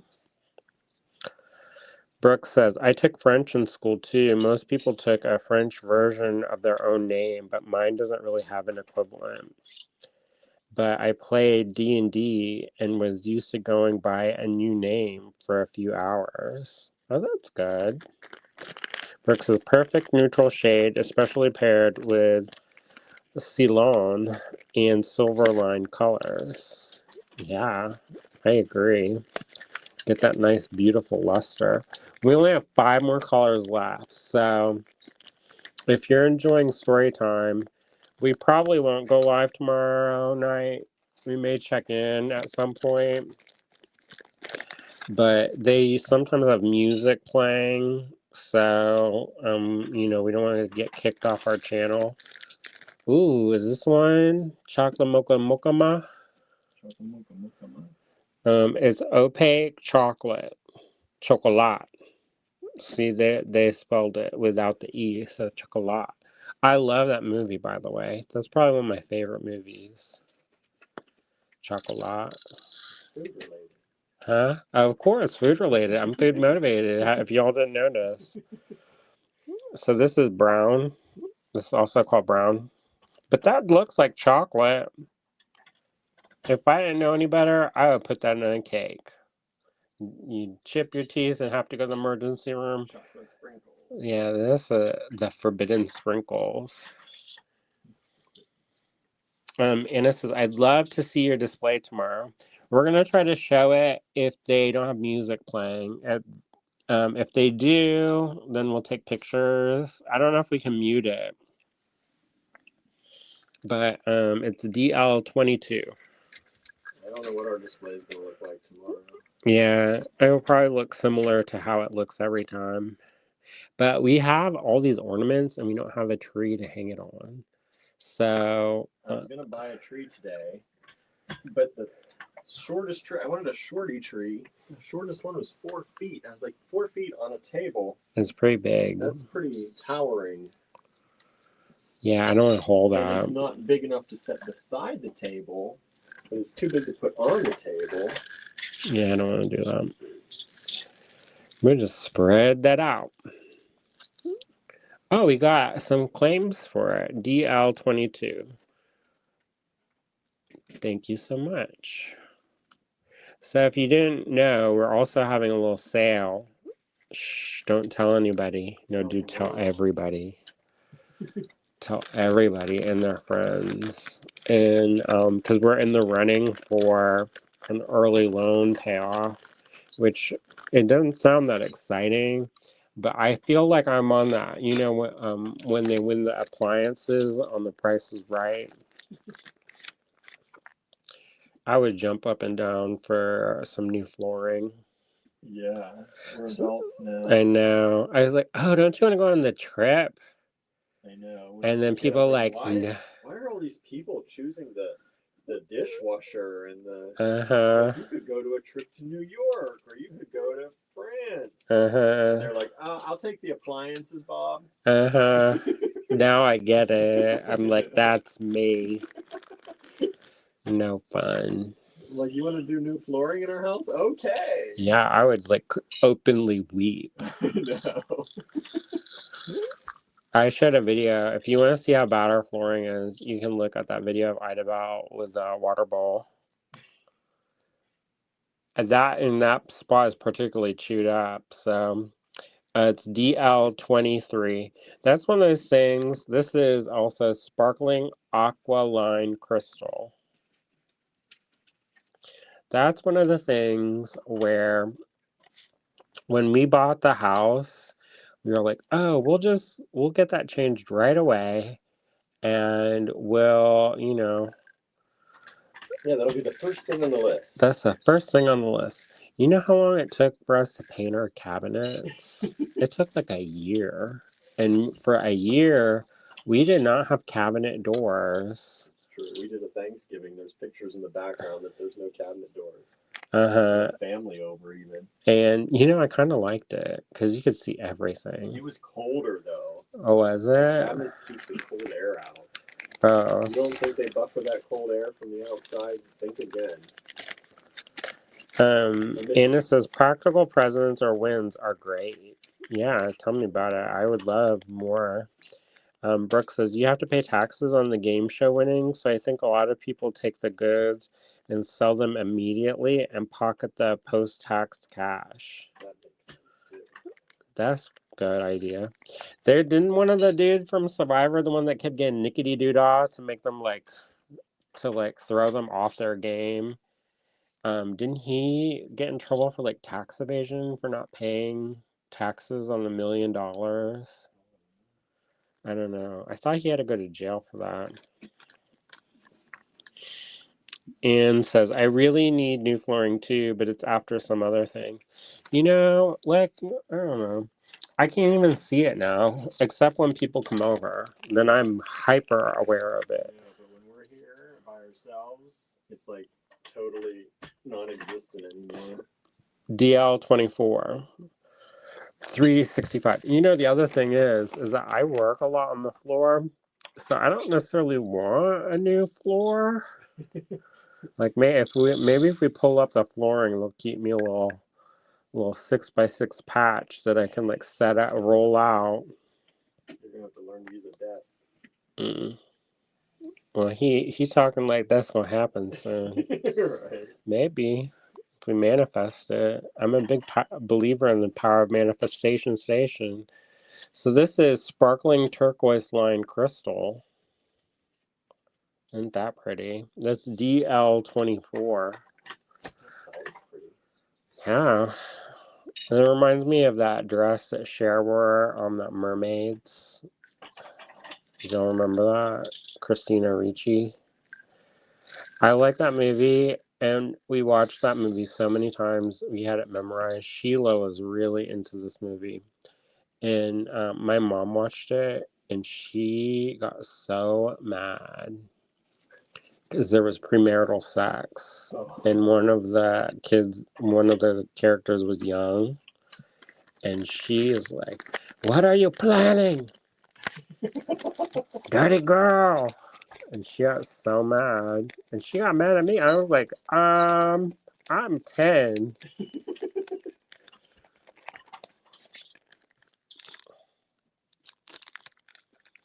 And Brooke says, I wouldn't be surprised. And this is the last one, DL25, 365. And then I'm going to try real hard and post those in 1 hour. Maybe tomorrow. Tomorrow I get awfully busy, y'all. I know, tomorrow's going to be everything. Tomorrow and tomorrow and tomorrow. This is a crystal line, light pink.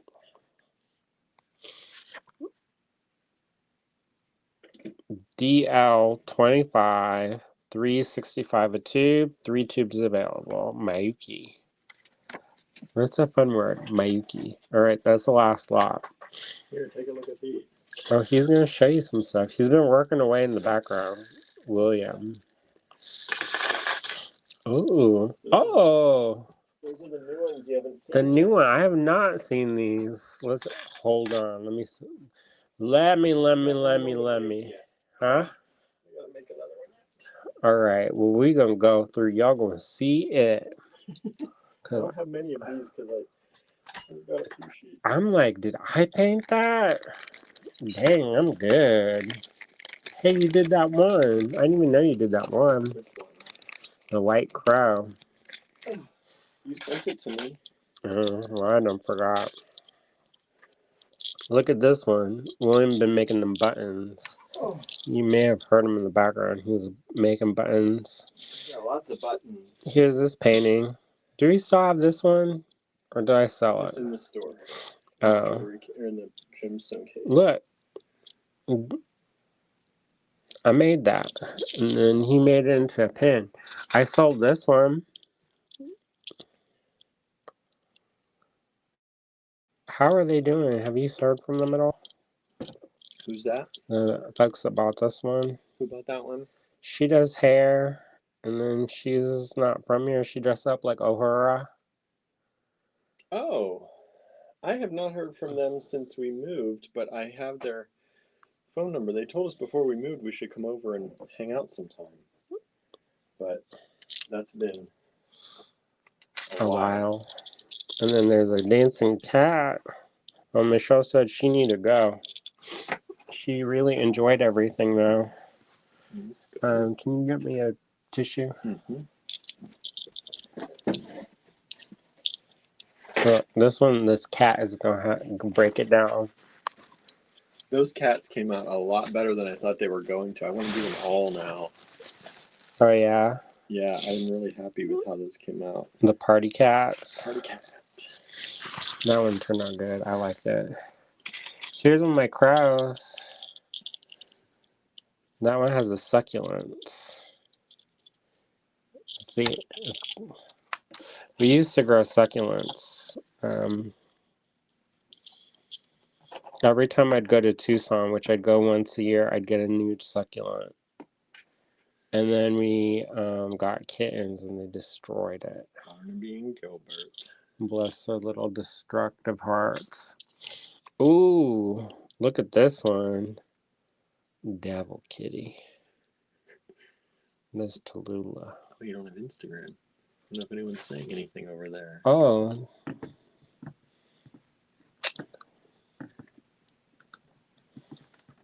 Nope. Didn't have to worry about that. Look at that. It's too bright. You got a big glare on this. Maybe it was better without this light. I think it's better when you show it. They're probably like, he gets too close to the camera. No, that's not better without the light. Is that a bat kitty? Yes, it is. It's doing like a weird squat. Like a gargoyle. And this one got a seashell crown. You know what? I would make myself it's probably a good thing we don't live next to the beach, because I'd be wearing all these like. You'd just be walking the beach all day. I know, picking stuff up. Living my best life. We just have a house full of beachcomb stuff. And just made the house made of trash that I found on the beach. Like Swiss Family Robinson. Alright. This one has a nice little crown. Part of me wants to embellish these. Of course. Put glitter on everything. This one's called Fool for Love. That's the only one I named. I think that one. Oh yeah. And this one's a white raven. Debbie got that one. I wonder how she's doing. I haven't heard from her in a long time. Kirkpatrick. Oh.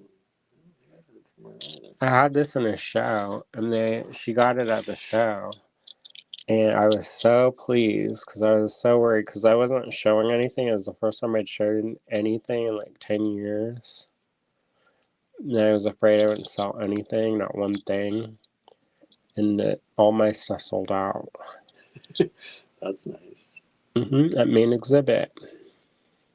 So this one got a necklace and a crown. I should paint some more crows. I got them ready. And then I just never did it.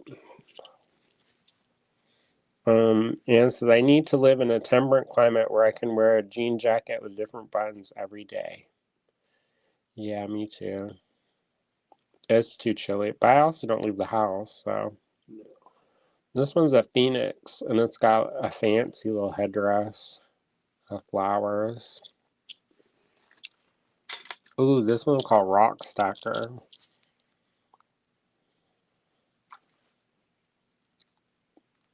You know what? I got in so many people got so mad at me because I made a black mermaid. And this is before Little Mermaid came out, and people lost their minds. And I was like, I can paint whatever I want. I think I got better at painting hands since then, so. Anyways. This one's got Datura. They call that Jimson weed. People make a tea and they get high off that. Again, don't do. They also make that into a salve. They call it a flying salve. I said, I know why you can call it flying. This one, Christmas time, old timey Christmas. It's got a little bell. See it? Jingle bell. And it's mouth hole with a stripy ribbon. And says, I have the original of that phoenix. I can see him on my wall right now. Oh, that's good. That's nice. Oh, Charlie did say something. Thank you for supporting my work. Charlie says, I never got to learn about my Filipino culture. We should go to the Philippines. Yeah, let's go. She said she would be interested in Filipino metalsmithing. And it's got the mistletoe, it's got the holly, and it's got some gold ribbons. And this one, another one, wintertime. I must have come out this near Christmas. And it's got all the snowflakes in the background. And then it's got a little crown or the snowflake. I think that turned out good. Ooh, here's this kitty. That one's cute. He's doing the monster mash. Isn't that cute? He's doing the monster mash. They're dancing. It's like Barnaby right there on my screen.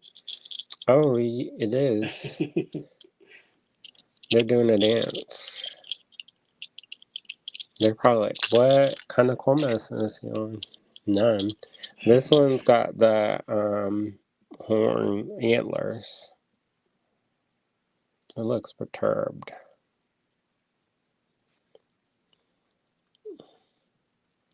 That one's a little bit dark. Yeah, that's dark. But all the other ones turned out pretty good.